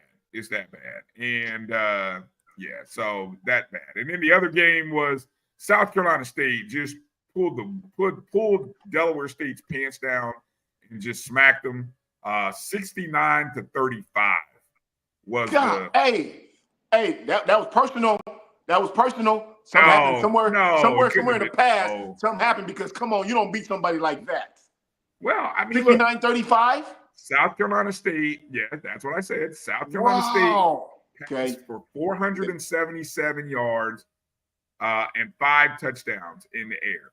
And Eric Phoenix, who, honestly, I know a lot of people may be talking Jamari Taylor for Player of the Year in the MEAC. They might be talking Walker Harris. But I'm going to tell you what. Eric Phoenix, and it's going to come to show on Halloween. It's going to come to show on Halloween night when South Carolina State and North Carolina Central match up Thursday night. That's the game of the week, Coach. Is that game on TV? Is that game on TV? Oh, yes. ESPNU. Oh, and I got the U. I'm on it. That game, Eric Phoenix, pay attention to him. In that game last night, he was 18 of 21, 341 yards, 4 touchdowns. And that is the third game, I want to say the third in the last 5 weeks, where he has put up plus 350 yards. I mean, well, plus 300. I guess that was 341. So I would say plus 325. Can you look up his height and weight? Is he 6'2", 210, 220? Actually, Eric Phoenix is 6'2", because I remember when he was at Benedict for a couple years before he transferred. He was listed at 6'2". Hold on a second. You just said something. He was at Benedict. Was he with Tennis? Oh yes. He was at and then okay. So the first year that they went undefeated, he was at Benedict. Then he transferred to Murray State last year. Benedict still went unbeaten. Mm-hmm. Guess what? He had a year of eligibility. Guess who found his way back to Chinnis-Berry? Okay. And Eric Phoenix is 6'3", 210. That's good size right there. That's good size. I'm definitely gonna watch that game on Thursday. I have it right here. Peanuts, popcorn, some candy corn, all that stuff right there. Did I see my man? Oh, there he is, right there. Yeah, Hey, man, you asked for me, brother. But nobody asked for you. I had to hit my GD. Bring me my man. Popping in. I just want everybody to know I'm still live, and I just want him to know, even though you ain't heard from me this weekend, because I've been getting my kick with homecoming at the house. I'm still alive, my brother. I'm recuperating. Like I told BF, that's why they pay you the big bucks, though. You know what I'm saying? Yeah. Hey, loan me $1. Loan me $1. You want to know something that's ironic about that, Coach? What's up with it? I got my first championship ring at the house before I got my first paycheck. What'd you get a championship ring in? Cross country, won SIAC cross country championship last Wednesday. Morehouse? Cross country? Yes, sir. Yes. Really? I have to tell the story, man. I have to tell the story about it. Okay, we don't do cross country. Hold a second, fellas. I'll be back. Where? Oh, he's gonna. What? I don't know where he's going. Like we're not going to a break. I don't know what is this guy. This guy. All right. So I don't know who. Johnny Thornton, we appreciate you being a JBN member. I'm not really sure where you're at. But anyway, we appreciate you being a JBN subscriber. All right, Coach. I don't know. Hold on. I don't know, Drew. Let me see. Hold on. I'm gonna give Drew a second because we're about to go to break. Give me a second. Okay, real quickly, I want to say shout out to that run man Jada Byers, and also there's another good running back at the HBCU level for Jackson State. His last name is Mulligan. He got the long dreadlocks. Hey, he's real deal. Hopefully both of those guys get an opportunity to go to camp. I don't know if they get drafted free agency, but any team would be happy to have both of those brothers. They both good backs, and they can make something happen. And I was very impressed with both of them yesterday, especially with the numbers you were saying about what Jada Byers has been doing as work, especially at his size, because not very big. What did you say, 5'7", 181? 5'7", 185. 5'7", 185, yeah. And Mulligan transferred in from Wofford. They said they had him playing fullback in their option offense. And I think that's one reason why he runs with such power and poise when he's coming through the hole, because at fullback, you got no choice but to run with power because you ain't got time to shake and bake. You got to hit it. But those are two backs that come to my mind right now. I'm pretty sure there's 2 or 3 others at the HBCU level, but just thinking of running backs right now, and they just popped in my head. Those 2 young brothers, I sure hope that they finish off strong and get a chance to play on Sunday because I love to watch them. Now, I should ask Drew, are they both going to get a chance to play in that Legacy Bowl? Who is that? Jada Byers, he does have an invitation. Byers has an invitation. I would hope so. I would hope if Mulligan is a senior, he will get an invite. I mean, I don't. Yeah. So I mean, Sonic Boom, you could tell me, have you seen an invite? I mean, I haven't looked it up yet, but I'm sure if Irv Mulligan hasn't received an invite, he will. And that's assuming that this is his last year. So I have to kind of do some digging here to go pick up. Cedric Walker says Mulligan has an invite. Yep. So okay, good. Thank you, Cedric. Yeah, that's both of those brothers deserve an invite, and hopefully they get an opportunity to play on Sunday. They can make anybody's roster. They get backs. And this coming from an ex-running back, option quarterback, them brothers can run the football. Yeah. All right, Drew, what did you have? Because I was about to hit the break because I'm trying to be out of here in the next 15, 20 minutes, Drew. So I'm not staying past 8 o'clock. So what did you want to drop in? I got a couple things I want to get to before I break out. And we all know how that works. All right. See, on that note, I'm going to break. See, on that note, Coach, I appreciate you. AD, I appreciate you dropping in. I'm going to break. You're watching BCSN SportsWrap. I'll be back. No. I'm going to break. You can tell me whatever. All right, guys. Y'all got jokes. Y'all be safe now. Aloha to the 808. All right. We'll be back right after this break. You're watching the BCSN SportsWrap. We'll be back in a moment. It's never too early to plant the seed, to share the tradition, and instill a sense of pride in your HBCU with your little ones. HBCU Pride and Joy Children's Boutique helps you share your school spirit with a wide selection of adorable kids apparel and accessories officially licensed from your favorite HBCU. Visit hbcupridejoy.com and follow us on all social media at HBCU Pride Joy on Facebook and Twitter. Supermarket sushi, really? No. Wait, Troy, you work here? I'm never not working. Like Head & Shoulders Scalp Shield technology, up to 100% dandruff protection, even between washes. Never not working, huh? Oh, Troy, you're such a good teacher. Yeah, I know. Never not working. Never not working. Never, ever not working. Are you serious? Never not working. Dandruff protection that's never not working. Head & Shoulders Scalp Shield technology. Hey, grab me one too.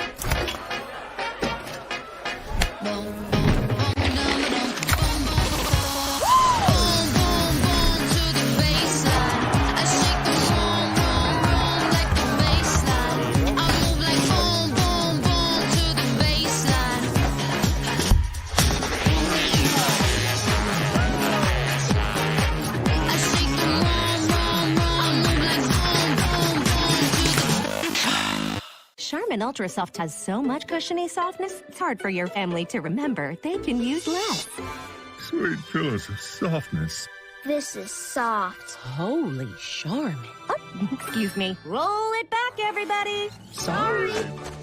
Charmin Ultra Soft is so cushiony soft, you'll want more, but it's so absorbent, you can use less, so it's always worth it. Now, what did we learn about using less? You gotta roll it back, everybody.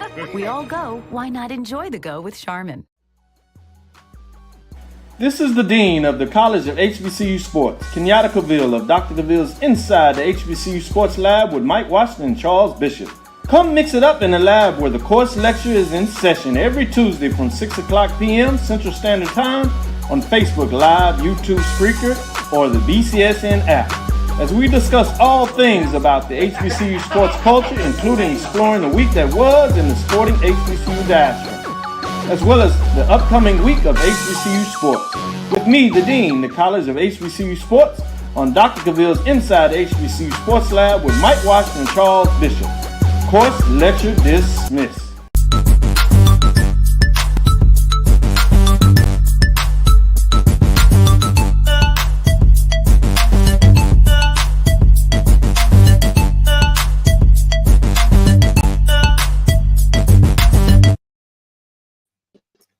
All right, welcome back to the BCSN Sports Wrap. Bryan Fulford, and look who it is. It's AD Drew, who managed to find some time to jump in.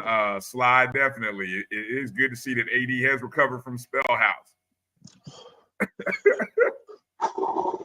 That's a different type of homecoming, brother. Yeah, I've been to many homecomings, and I'm not gonna say one's better than the other, because you're always impartial to your alma maters, but it was a different experience. I will say that. Mm-hmm. Yes, sir. Yes, sir. All right. So yeah, appreciate you guys' comments in the chats. The thing about Irv Mulligan, yeah. I mean, I have a lot of respect for that kid. I didn't Coach, we were talking offline, Coach was sharing some of the things about what he's been recently going through regarding his family, I believe. And so those are the kind of stories and the kind of young people that you root for, and you kind of wait to see how things kind of work out for them. And hopefully God continues to bless that young man with favor. I know he and his family going through some tough things of late. So, y'all keep Irv Mulligan and the Mulligan family in your thoughts and prayers. All right. Drew, before I wanted to give you a moment to jump in, because I know you said you had to share something, because I was going to make a quick pivot before I mention some of the top games for the upcoming week. I was going to make a pivot to some basketball news that was on my radar, because basketball season is right here around the corner, staring us in the face. So what'd you have to share with people who are just catching up with what you've been going through, or what you had going on? And I am trying to get to it. Boom. Make sure that this is showing up. Okay. Make sure you go to morehouseathletics.com and read the latest article on the three-peat. We don't, a lot of people don't realize cross country is a collegiate sport at our institutions, but Morehouse has won its third consecutive cross country title. And let me break this down for you, Bryan. And one reason I want to bring this up is because of the dominance of this program. 88 student athletes competed in the cross country meet this past Wednesday in Macon, Georgia. But for Morehouse, they have won, Bryan, since 1990. I'm going to reference point 1990 for those who don't know. 1990 was my freshman year on the highest of Seven Hills. Since 1990, Morehouse Maroon Tigers have won. Take a wild guess if you haven't read the article, and I know you haven't, Bryan. So it's on the screen right now if you want to check. Hold on, I guess I gotta zoom in here. 26 conference championships in cross country, including 13 consecutive from 95 to 07. Ooh. Six consecutive from 9 to 14, and a three-peat from 16 to 18, and the current three-peat that began in 2022. But what really is the story of inspiration that I really want to share with everybody, and you can go to the article that I wrote on morehouseathletics.com. I want to talk about a young student athlete named Sydney Morris. Sydney Morris, who easily But Morehouse had 4 runners finish in the top 10. And if you know anything about cross country, it's your first 5 that cross the line. It counts on your team score. You can have 20 runners out there, but they only go count the times of the first 5 as far as the placement goes for your points. All right. Sidney Boris, who easily would have finished in the top 15. Mind you, Morehouse already had 4 in the top 10, correct? Right. About 25 feet from the finish line, his legs just gave out, Bryan. He fell. Thanks. What do you do? What's the natural thing to do when you fall?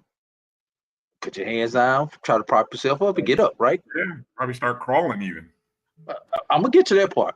Oh. He tries to get up. He falls again. It takes a step and a half. Now he's at about 23, 22 feet. Tries to get up a second time. Can't do it. Now he goes and he tries to start crawling to the finish line. Now the arms and the legs give out. Wow. So you remember that commercial that we used to go up talking about fires in case of a fire, stop, drop, and roll? Yeah. He started rolling to the finish line. Mind you, at this point, he's got about 15 feet to go. One runner has already passed him while he's on the ground. And nobody can help him. You can't have anybody from the outside help him. Or he's DQ'd. Right. Another runner could, though, if they wanted to, right? No, you can't even help him. They trying to finish. Gotcha. Okay. Yeah. You are on your own. So he rolls. He gets about 3-4 rolls. Can't do it. Can't do it. Tries to stand up again. Falls. He's still short of the line. He crawls a couple of more feet. Then finally rolls over the finish line. Wow. At the point where, because you know the timer is on the hip. It's where your hip and your chest cross line is your time, right? Right. As soon as the timing device crosses the finish line, it was over. And at that point, as soon as he crossed the line, you saw the assistant coach and a couple runners who had already crossed the line for Morehouse came, crawled, and drug him to the medical tent. The reason I bring this up is, and I went back to campus, and I know y'all may not be interested in this if you're not a Morehouse person, but I went back to campus. I talked to the football coach, I talked to the baseball coach, and I talked to the basketball coach, and I point blank told them, I don't ever want to hear any of your student athletes talk about quitting. Yeah. Because you had a young man with a conference championship on the line. You know, Bryan, we always tell kids to leave it all out there on the court or on the field for whatever sport we did. Yep. That is the first time in my life where I am 52 years old, where I have really saw that go to heart with a student athlete that I was involved with. Right. He left it all out on that, and he knew he had to get to that line so that his team could win the conference championship, bro.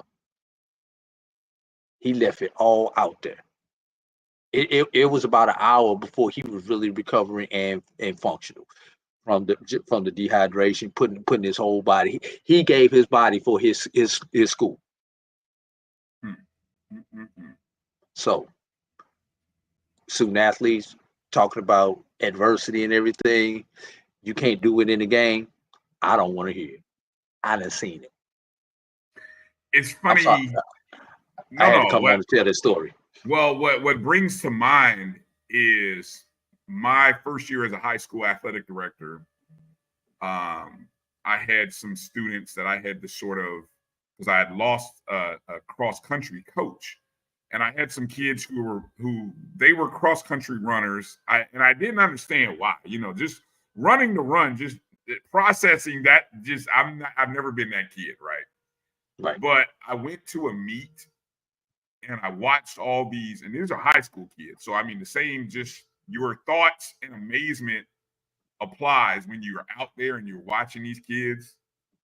And I watched them through a course of a season, and they're just setting personal records, right? Like to be able to improve your time by 15 seconds in a 5K. Yeah, which is not a lot to you and I. I walked the 5K, and that's a lot. No, I'm talking about the 15 seconds. Oh yeah, right. But you take pride in the fact that you cut 15 seconds off. That's what I'm getting at. And just the mental fortitude to be able to keep going, especially when other people have passed you or the distance seems far, but to be able to keep running until you finish is an amazing accomplishment. And it's one of those things that when you put that on your resume when you're going to college, or you just talk about life and you just talked about not giving up, those kids who do that, I have so much respect and admiration for. So I appreciate you sharing that story, and I appreciate the sentiment because I have felt the same way, and that changed my coaching perspective after running into those kids, right? Running into cross-country kids. And, I do know I've had some coaches in the past that I know that have made basketball players run cross-country, and yeah. And I've seen it on the collegiate level. Yes, you have a whole new perspective on finishing a drill, touching the line, and all the other stuff that we talk about in basketball. When you've witnessed cross-country kids get to the end and basically fall out and look like they're about to die, and they realize, no, you didn't die, you made it. It's an amazing accomplishment. So,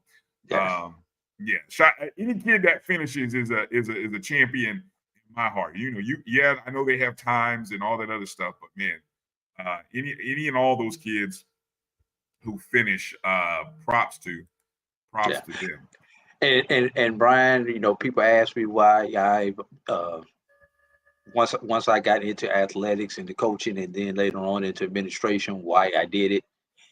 It's days like that, like Wednesday. Is why I did it, because Bryan, I know anybody who's been involved in athletics, you could probably be more in corporate, sure. But those moments like that, you'll never get working at IBM or Apple or Google or Chrysler or whoever. You won't get those type moments. No, you definitely won't. I've been in the corporate world. I totally understand it. Yes. So all right.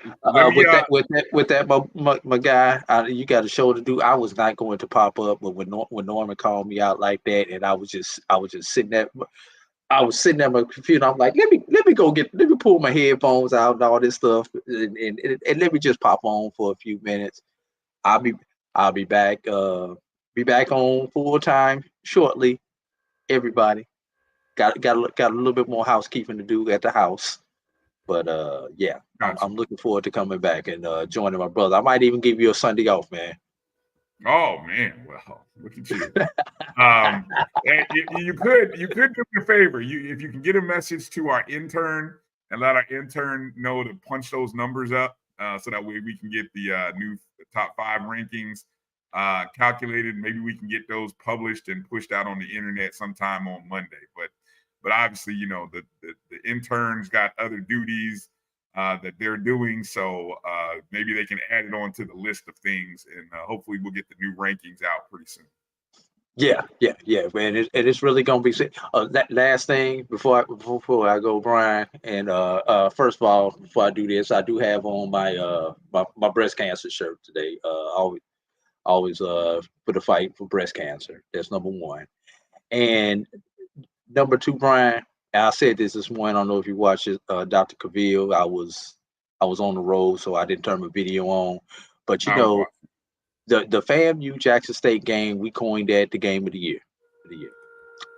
We need to reclassify that as the game of the year West, because this Thursday I think we're going to have the game of the year, the Eastern version, in the MEAC with South Carolina State and Central State, Central North Carolina Central in prime time. Boy, ESPN hit a home run with their HBCU schedule this year so far.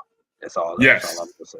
Yeah, I'm looking forward to that. I'll give a quick prediction about at least my personal prediction on that game here shortly. All right, Drew, I'll let you go. Appreciate you, brother. I'll talk to you. All right, y'all. Yeah, holla. Maroon Tigers. All right, AD Drew. You can find him at BCSN Drew is where you can find him. Make sure to check out all of the good writing and stuff that he does on the Morehouse Maroon Tigers website. Okay, I mentioned I wanted to hit a few basketball notes before I get to the close of the show. And I got to mention one of the big news stories that I saw this past week related to basketball was that over in the NAIA, the top 25 preseason poll came out, and the Langston University Lions are ranked number 1 in the first preseason top 25 poll. Of course, the Lions, coached by friend of the program, Chris Wright. Coach Wright is in his now 3rd season at Langston, and what an amazing job he has done. The first year he came over, he turned over a team, I think, that had only won 1 game, I think it was, into a 30-win season.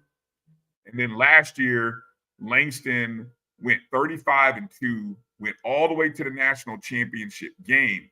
And look, had an opportunity to win late in the ball game, but ended up losing that contest by about maybe 5 or 6 points.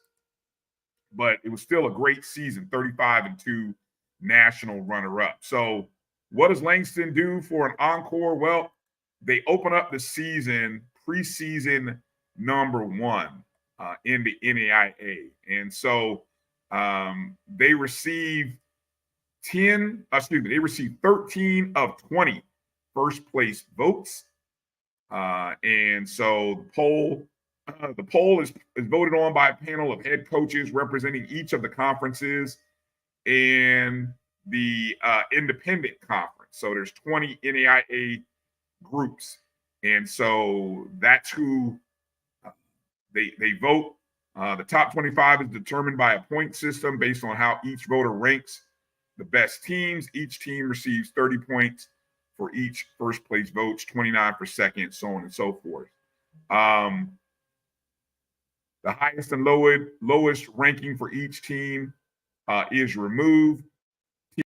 Teams that receive only 1 point in the ballot are not considered quote unquote receiving votes.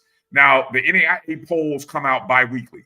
So whereas, when you think about the Division I level, the NCAA, usually those polls like the AP poll or the ESPN polls, whatever, even the BCSN polls, they usually come out weekly.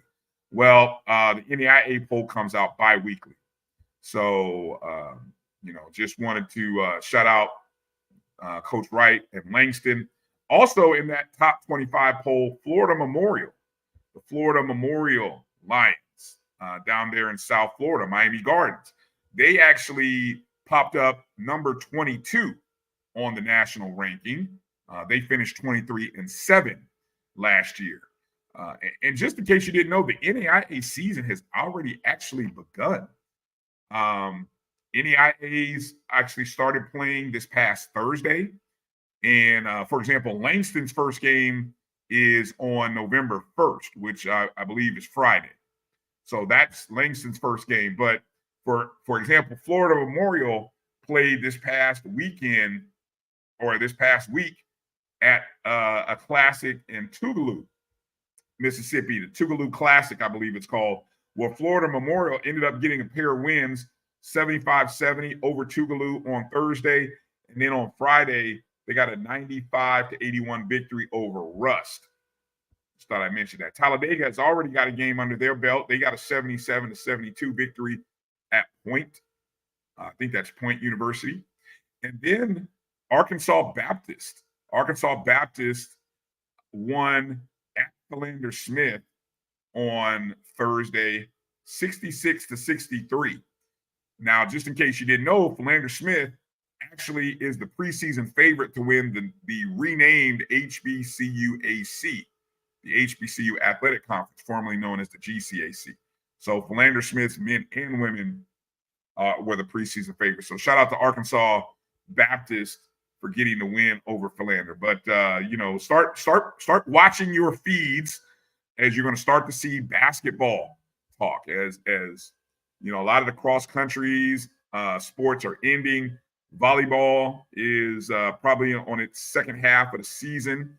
Coming up here probably in the next 3 weeks, you're going to start seeing the conference tournaments for volleyball programs, but basketball is already kicking off. And I was just kind of scrolling through and just kind of the time frame. I mentioned that the NAIA has already started. Division twos will actually start on Friday, November 1st. And Division I basketball programs begin on Tuesday, November 4th. No, check that. Monday, November 4th. That's a Monday. I know it didn't start on election day. I was the day before election, and I only know that because I know Florida A&M plays Howard on that Monday, the day before the election. So the basketball season is right around the corner, less than a week away. And for some of you, you're looking forward to it. And based on how your football teams did, you're looking forward to it. I'll go through quickly who's preseason predicted where, because some of you may have missed it. I know it's out there. Over in at the Division II level in the CIAA, the women's basketball predicted order of finish starts with Fayetteville State, followed by Claflin, and then Virginia State. On the men's side, Lincoln, PA predicted to finish first, followed by Claflin, and then Fayetteville State. So you got the Fayetteville State men and women, and the Claflin men and women actually finishing in the preseason top three. Over in the that's the CIAA. Over in the SIC, they still, even though they got rid of divisions in football, they still have the East and the West in basketball. So these just came out this past week for the SIC. The men, Clark Atlanta predicted to finish first in the East. Miles predicted finish first in the West. For the women, Savannah State predicted to finish first in the East.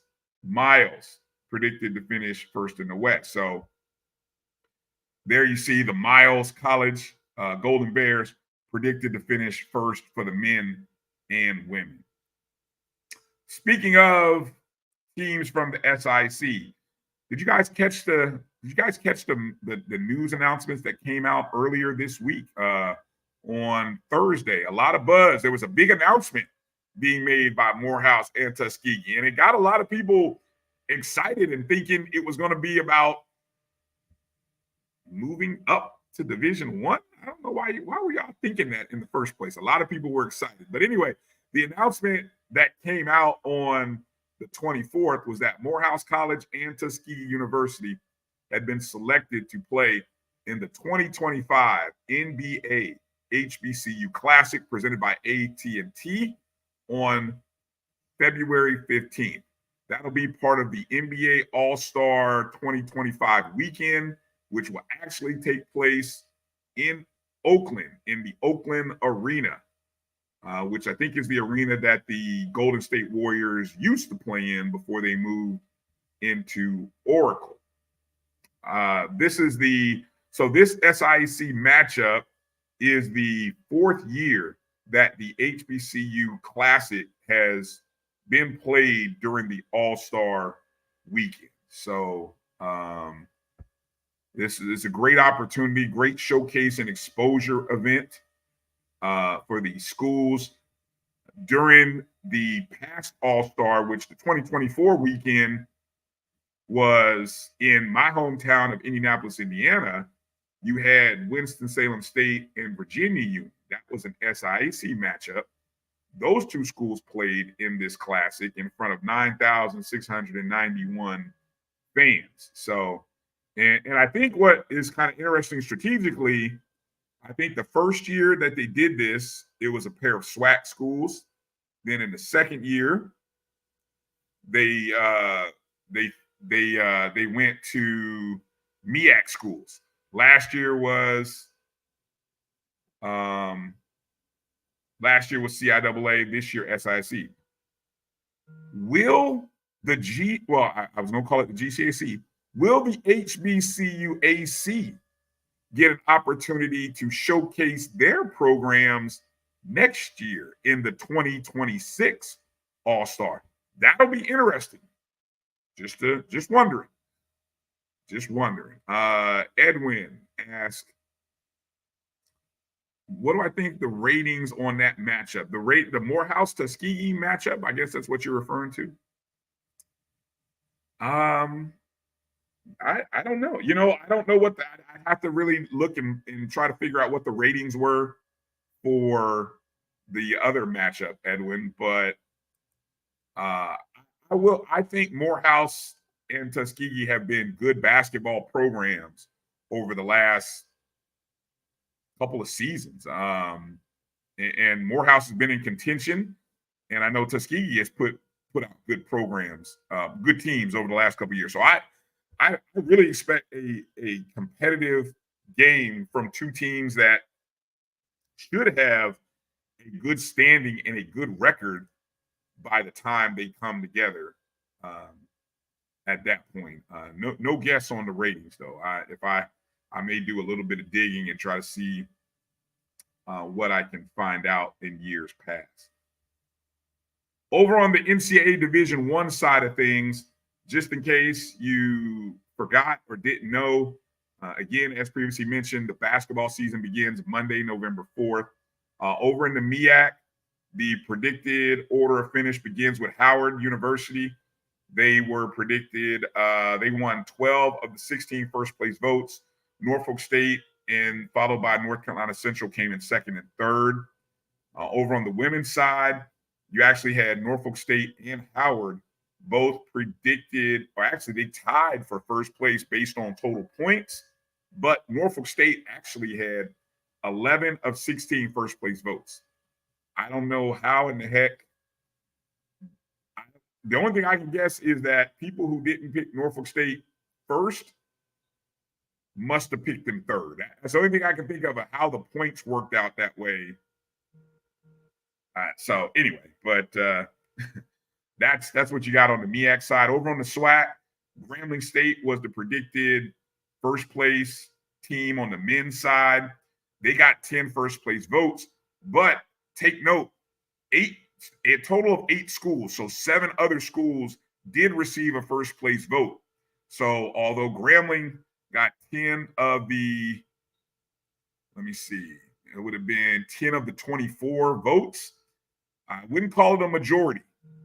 And so it makes for an interesting mix of what unexpected mix of what might happen. Over on the women's side, Grambling State's women also predicted number 1. They received 10 first place votes, but just like over on the men's side, you had 5 other schools receive first place votes over on the women's side. So Grambling State comes out as the preseason favorite on the men and women. So Edwin, I believe Grambling,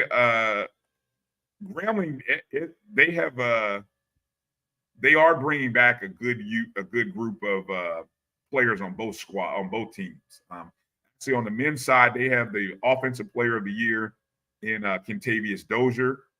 And then the women, I think the women, let me see. I'm gonna look here real quick and see how many women were on the first team for Grambling.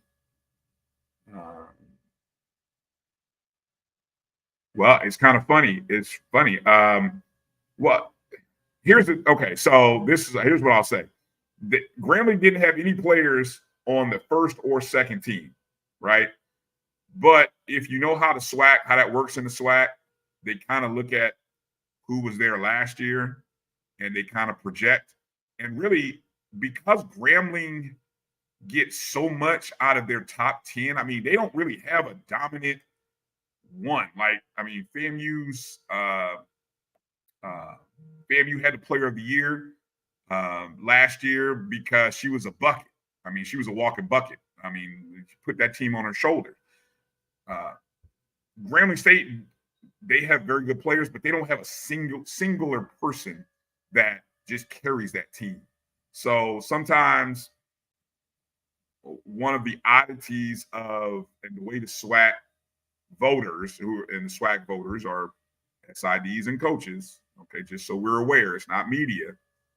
Sometimes all they see are the stats and they look by and they skip over the contributions. So when they look past a team, when you have a team that's made up of 5, 6, 7 really good players, a lot of kids end up getting missed. And I guess that's the bad part. So yeah, Grambling is let me see how many Grambling had on the first team, and I can tell you outside of Dozier, who was first team, you know, he's the only one. But I will say this. I think part of the reason why you see such a spread group of players is at this SWAC level with the transfer portals, nobody really knows what anyone has. I mean, you can look at rosters and project, but it'll probably take a couple of weeks before you start really getting a sense of who has what. And then don't forget, for most teams, the non-conference schedule is made up of teams where you're playing Power 5 games. So, you know, you're gonna, if you see a Southern, for example, remember Southern last year got a couple of big wins at UNLV early in the year, and a couple other schools got some big wins as mid-majors. When those kind of things start to happen, that'll give you a good indication of what you can sort of expect from such and such team, right? So just something to kind of pay attention to. I want to shout out one other HBCU women's program, and that's these ladies right here. North Carolina A&T Lady Aggies, preseason favorites in the CAA for this upcoming season. Now, the Lady Aggies are returning all 5 starters. They had 2 young ladies, first team all selections, including Jordan Dorsey, who was a unanimous all CAA preseason first team member. And I was looking at, if you remember, the Aggies, Lady Aggies made a nice run last year. I think it was in the women's NIT. In the women's NIT, they actually hosted a couple of games. I think they went about 3 or 4 games into that tournament, including a couple games at Corbett, and just a lot of they really showed well. And unfortunately, the CAA was a 1-bid league, and they lost out to Stony Brook, I believe. Stony Brook, like A&T was having a great season. The only problem was they only played Stony Brook one time, and they couldn't quite get over the hump on Stony Brook. And I think they stumbled to somebody else towards the end of the regular season and ended up as a 4 seed going into the tournament, which put them on the same side of the bracket as Stony Brook in the semifinals. And so they missed out on a chance to really catch them in the championship game. But there's a lot of excitement, I think, for the Aggies. You can turn the page to basketball, Aggie fan. I know, thank you, A&T Roy reminds me, yeah, the ladies played 3 games in the women's NIT at home. They won the first 2, lost. It was Drexel. Okay, thank you, Roy. It was Drexel. But I thought, Stony Brook, I know, okay, so that means Drexel Drexel must have beat Stony Brook, if I'm not mistaken, because I know Stony Brook was a team that I was paying attention to all throughout the season, and I'm not following the CAA as much as you are, Roy. So if I'm off there, please forgive me. But main point is, pay attention to this team right here. A couple of interesting scheduling nuggets when I looked at their schedule upcoming. They're actually hosting the University of North Carolina. ACC North Carolina Tar Heels are coming to the Corbett on Tuesday, November 12th.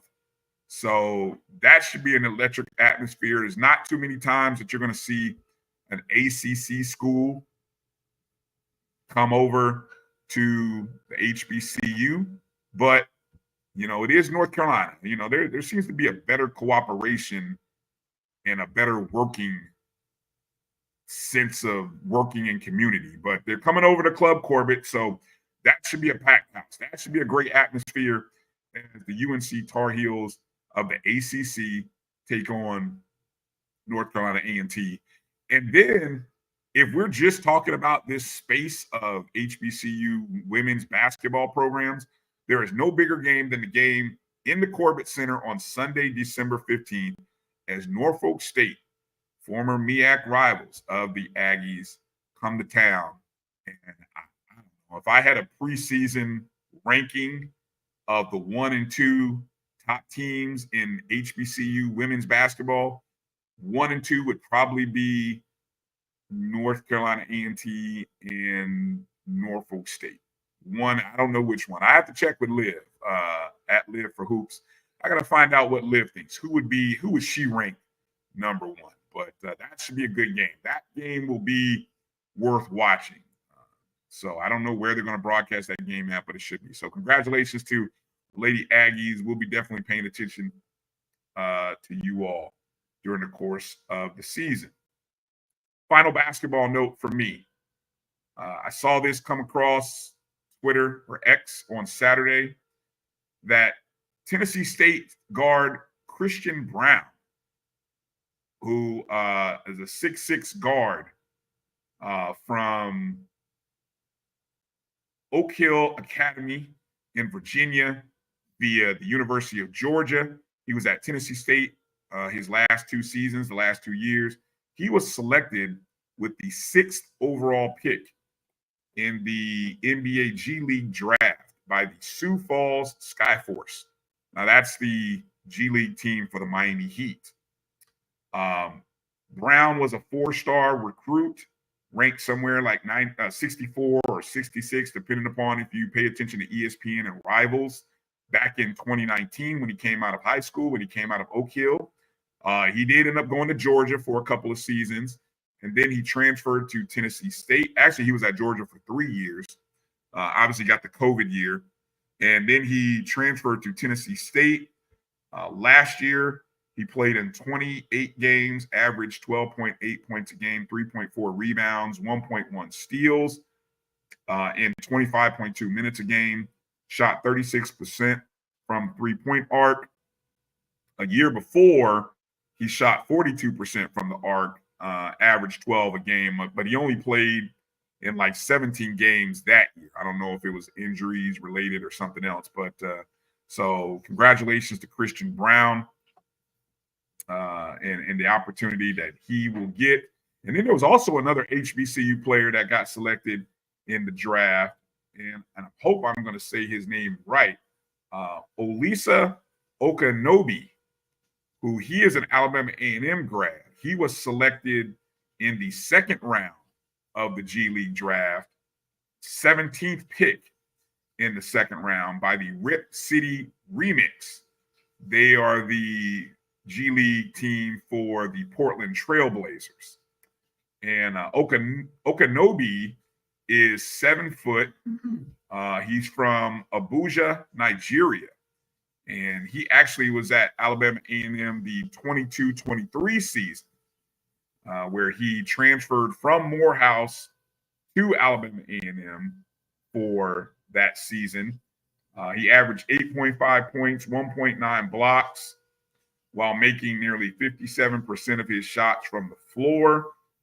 This is all courtesy of the Alabama A&M University website, athletics website.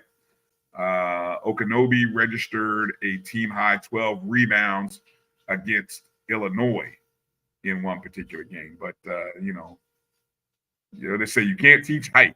So whenever you got a 7-footer, and I guess he must have been active enough. I don't know where he was in the year between his grad senior year at Alabama A&M and 23-24.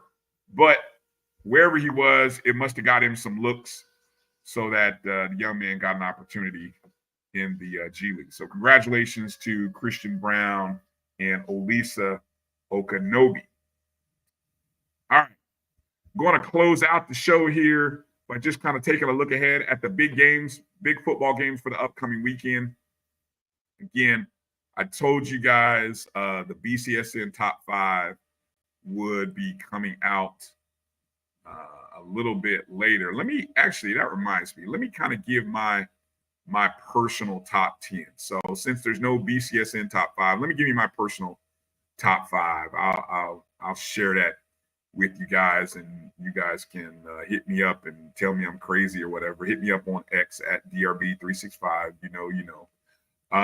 In our non-Division I or at the D2 level, my top 10 looks like I've got Clark Atlanta at 10, Shaw at number 9, Winston-Salem at 8, Tuskegee at 7, Albany State 6, Virginia State 5, Fort Valley State 4, Miles 3, Virginia Union 2, and number 1 for me, Johnson C. Smith. And really the top 10 in my voting from this week to last week is pretty much the same, because most of those top teams won. I think everybody in the top 6 won, 7 won, really. I did drop Winston-Salem down. The previous week, I had Winston-Salem as number 5. I dropped them down 3 spots. I moved Shaw into my top 10 after their win at Fayetteville State. I dropped out West Virginia State, who they were previously 7 in my top 10. I dropped them out after their bad loss this past weekend. And I moved in Clark Atlanta. Clark Atlanta, I had them out. No, actually, Clark Atlanta dropped. I had them at 8, and they lost some spots on the bye week. Sorry, Clark, but they're still in the top 10. Moving over to the FCS level. The FCS level, number 10 for me, Texas Southern. I put Texas Southern in this week after their win at home against Grambling. Alcorn State is number 9. Southern is 8. Southern actually dropped in my top 10 this past weekend. Where did I have Southern? Southern, I had 7 last week. I dropped them down to 8.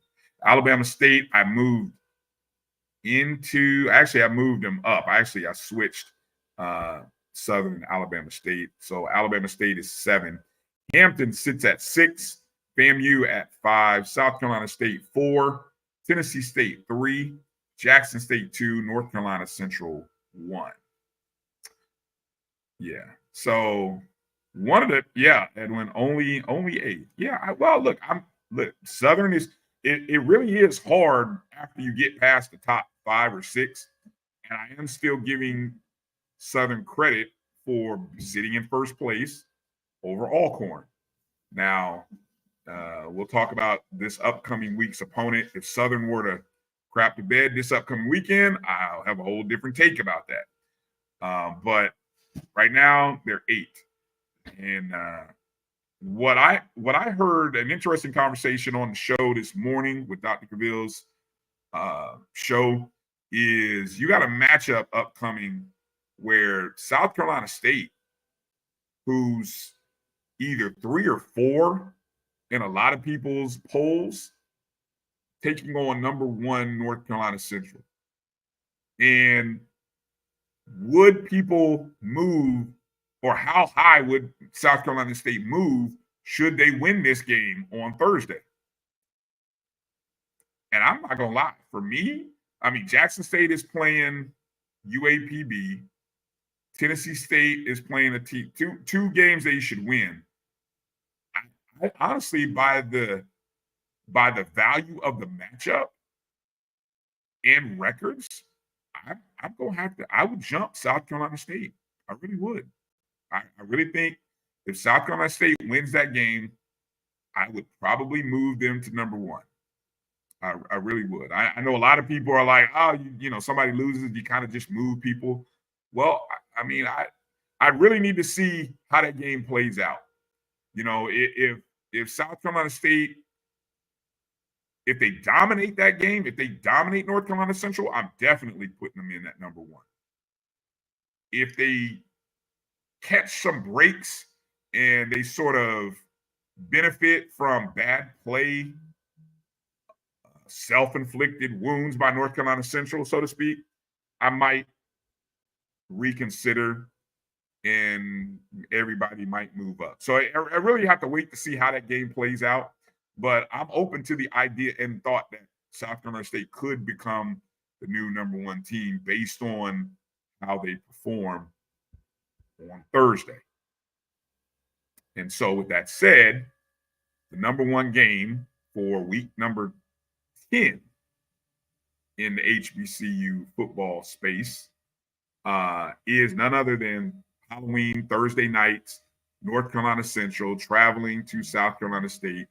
It's a 7:30 kickoff, 7:30 Eastern, 6:30 Central on ESPNU.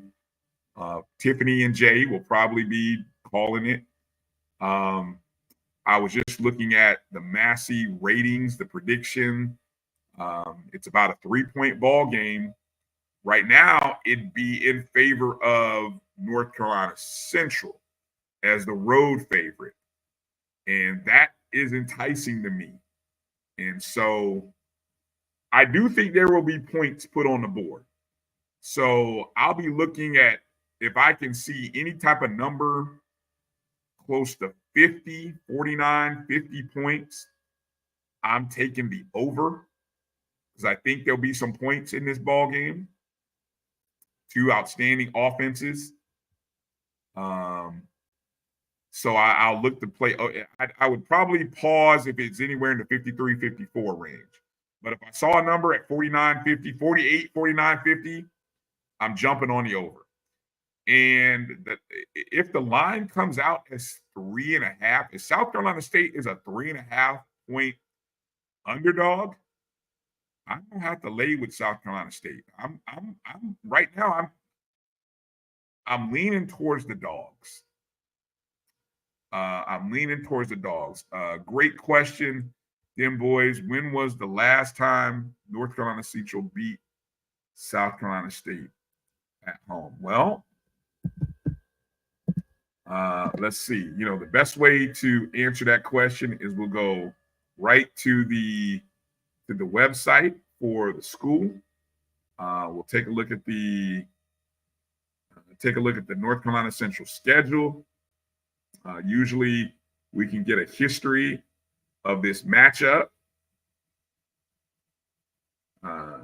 Last year, of course, a beatdown as North Carolina Central won that game 62-28 last year. Good Lord.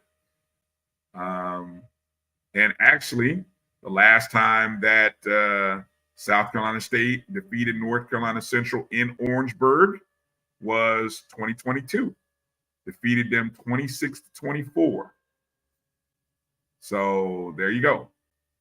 And prior to last year's 62-28 beating, South Carolina State had won the previous 3 meetings by 2 points, by 3 points, and then in 2019 they beat them 24-0. So there's a little background. So when well, you can't say, Russell, you can't say never, because I'm looking at North Carolina Central wins in Orangeburg in 2018 and 2014. So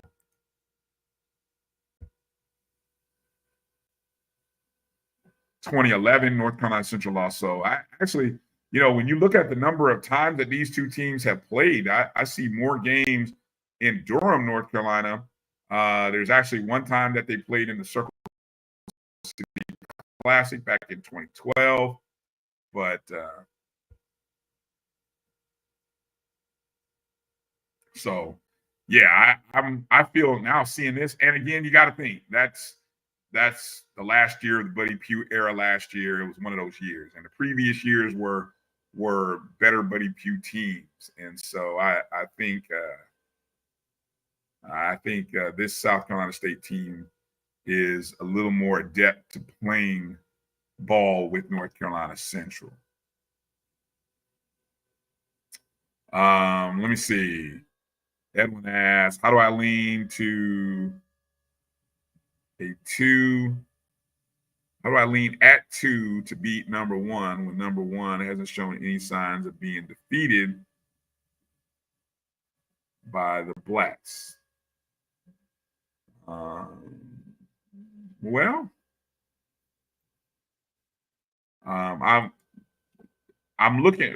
okay. So if you're asking me, Edwin, about why I'm leaning towards South Carolina State in this contest, I'm looking at the production that South Carolina State has put up, and I mean, yes, I know North Carolina Central has. So basically, I'm looking at two teams that offensively are showing to me they are equal in capabilities, right? North Carolina Central is coming in on a 5-game winning streak.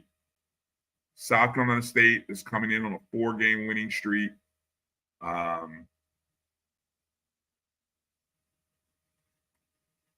So, yeah, I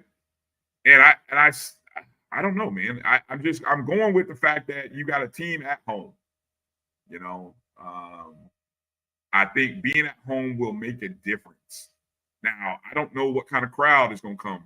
Thursdays are always kind of challenging, I think. So if the South Carolina State student body, if the Orangeburg and surrounding areas in South Carolina show up, will North Carolina Central fans travel on a Thursday? All those factors play into what kind of crowd we get. But again, if I see a line at 3.5 or 4.5 even, I'm without a doubt taking South Carolina State. And as I do a little more math later in the week, I might even take South Carolina State on the money line. Just giving you a heads up. But that's the big game of the week for the MEAC. I think the winner, whoever wins this, is going to take home the championship. And I think whichever fan base, whichever team wins that fan base, go ahead and start reserving your hotels in Atlanta because you're going to the Celebration Bowl, in my opinion. I don't see, especially after what I saw from Morgan State, I don't think there's anybody else in the MEAC that can stop either of these two teams. And so on a good day, now, strange things have happened, I know, but we'll see. So book your plane tickets, book your hotel rooms if your team wins this matchup on Thursday.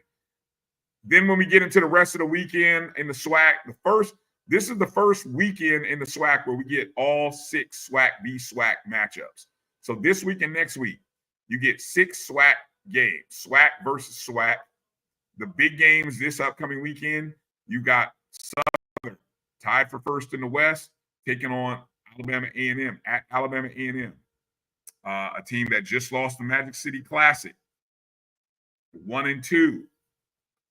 A lot of talk in those echo chambers of social media about Coach Maynard.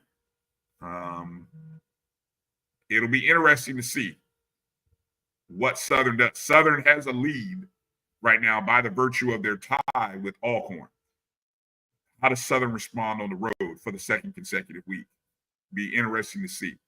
Then you also have Alabama State taking on Alcorn. Another must win. I mean, these are big matchups, especially for these two teams. And maybe this is a bigger matchup because while Alabama A&M, I don't think really has a chance to win the East, Alabama State still has a shot to win the East. Alcorn State still has a shot to win the West. The loser of this game really falls out of contention, I hate to say. This game is going to be played 5 o'clock Eastern in Mobile, Alabama, in the Port City Classic, is what they call it. That's a big matchup. This is a big matchup. So, man, this is going to be worth watching to see what comes out of this game. I have no idea who's going to. I'll tell you, I'm rooting for Alabama State because I want Alabama State to stay unbeaten heading into their showdown with Jackson State. So for those selfish reasons, I'm rooting for Alabama State, but I don't know how this game's going to play out. And then the other third game that I think is also interesting, Texas Southern traveling to FAMU for homecoming. Now, FAMU has won 22 games in a row in Bragg. We don't lose homecoming games, haven't lost a homecoming game to the SWAC. It's been a long time since FAMU has lost a homecoming game. And Texas Southern comes in at 2-2. And Texas Southern probably should be 3-1 had it not been for a botched punt attempt. They would have beaten Southern. So, and this Texas Southern team, I think they were beating FAMU in the first half last year at Texas Southern. So this is a game that there'll be a lot of emotions and a lot of things going on in Bragg. 30,000 plus people. Well, I don't know, not 30,000, but 25 plus will be there. They're doing overflow over in the stadium in the Lawson Center.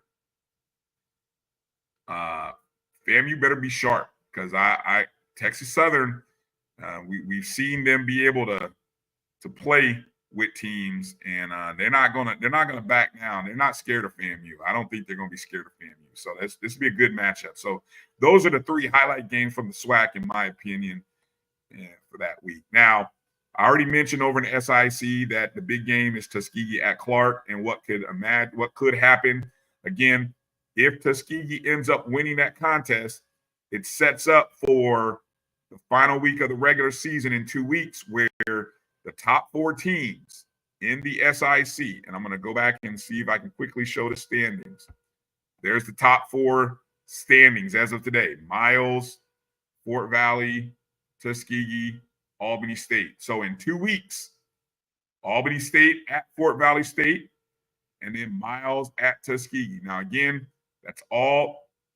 Everybody has to do their job and win ball games, right?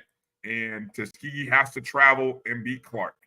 And if all that happens, man, are we gonna have a great final weekend in the SIC where people are going to be scoreboard watching and trying to figure out how that game's going to play out. It'll be interesting to see whether the conference does anything with the game times. You know, will the conference make all the games start at the same time to keep teams from looking at the standings and looking at the scoreboards? Be interesting to see how that plays out. Now, over in the CIAA this weekend, Fayetteville State travels to Johnson C. Smith. Johnson C. Smith needs to win, and I think a win by Johnson C. Smith will punch a ticket as either first or second place in the CIAA. Don't hold me to that. And the reason I say that is because in 2 weeks, you have the Virginia Union Virginia State showdown. Now, Union has 0 losses against the conference record. State has 1. If State beats Union, State would end up with the tiebreaker. State lost to Johnson C. Smith. That's their only other loss. Johnson C. and Virginia Union have played each other, but it didn't count. So I don't know how that. I don't think that can be used in the tie-breaking scenario. So you could end up with a situation where, you know, let's just say, for example, Johnson C. Smith stumbles. They've got Fayetteville this week, and then they play Livingstone the following week, right? Not easy wins for Johnson C. capable of winning, but not easy. Okay. What are the scenarios where you get 3 teams with 1 loss? What's the next tiebreaker? That part I have to go figure out, and we'll talk about it next week if it becomes something to really discuss. But that'll be interesting. Also this week, Livingston at Shaw is happening this week. Both teams are kind of sitting with 2 losses in conference play. And, outside of maybe jockeying for an opportunity to play in that bowl game or just really finish having a great season. I mean, both of these teams have surpassed expectations for this season by many people's standards of what they've done in the past few years. So I just think this should be a good game. Livingston coming off a bye, Shaw with a big road win at Fayetteville State. So this is an interesting ball game to pay attention to. And then, like I said, in 2 weeks, the final week of the regular season, we'll kind of see where things lie for those schools. So, all right, that's going to do it for this episode of the Sports Wrap. I appreciate and thank Coach Ferrasi Norman for coming in, as always, on Sundays. I appreciate A.D. Drew for popping in as well. Good to kind of catch up and see where he is and what he's doing. I'd like to encourage everybody to check out all of the shows that are on the Black College Sports Network via the BCSN Pod Zone. Everywhere that you listen and download podcasts, go check out the BCSN Pod Zone on Spotify, Amazon Music, iHeartRadio, Apple and Google Podcasts. That's where you can find the BCSN Pod Zone. Please, if you're watching us still on X or on YouTube, hit the thumbs up wherever you are. I appreciate all the comments, all the suggestions, all the questions in the chat room. I appreciate you guys. Those of you who are our JBN subscribers, I appreciate you for subscribing and being members of the Jericho Broadcast Network, Black College Sports Network family. We appreciate your support of what we do here. You guys can always drop a super chat if you're on the JBN online. You can always drop something in the Cash App. I forgot to run the little scroll for the Cash App, but it's $MyJBN, MyBCSN, if you'd like to drop a cup of coffee in the collection plate on your way out the door. So again, stay tuned to all of the shows coming up on the BCSN through the course of the week. Dr. Cavill's Inside the HBCU Sports Lab on Tuesday, the Independent Report on Wednesday, and then another episode with the professor himself, the dean, on Thursday. Of course, you can catch the O&G Strike Zone. We're talking all things FAMU on Wednesday night. And be looking out for Brave Talk with Charles Edmond. We drop the replay of the Cedric Thomas show on the BCSN Pod Zone, which normally airs on Monday night. And then check out the Carlos Brown show on Saturday. In fact, if you missed Carlos's show, go check it out on the BCSN Pod Zone. One more plug for that platform. All right, that's going to do it for tonight. Appreciate all of you. Have a great week. And we are, 9 days away from voting. So if you're early voting, try to do that. If you're doing the mail-in voting, get your mail-in ballot, get it in the mail here early in the week. Otherwise, be prepared to vote a week from Tuesday. A very important election happening in this country. So we'll say our prayers that the country doesn't explode on itself with the upcoming elections. But get out and vote. Please vote. A lot of people have died and given their lives for our rights to vote. And especially as African Americans, it's very important that we make our voice heard. Regardless of who you want to vote for, just make your voice heard. That's it for tonight's show. Peace out, everybody.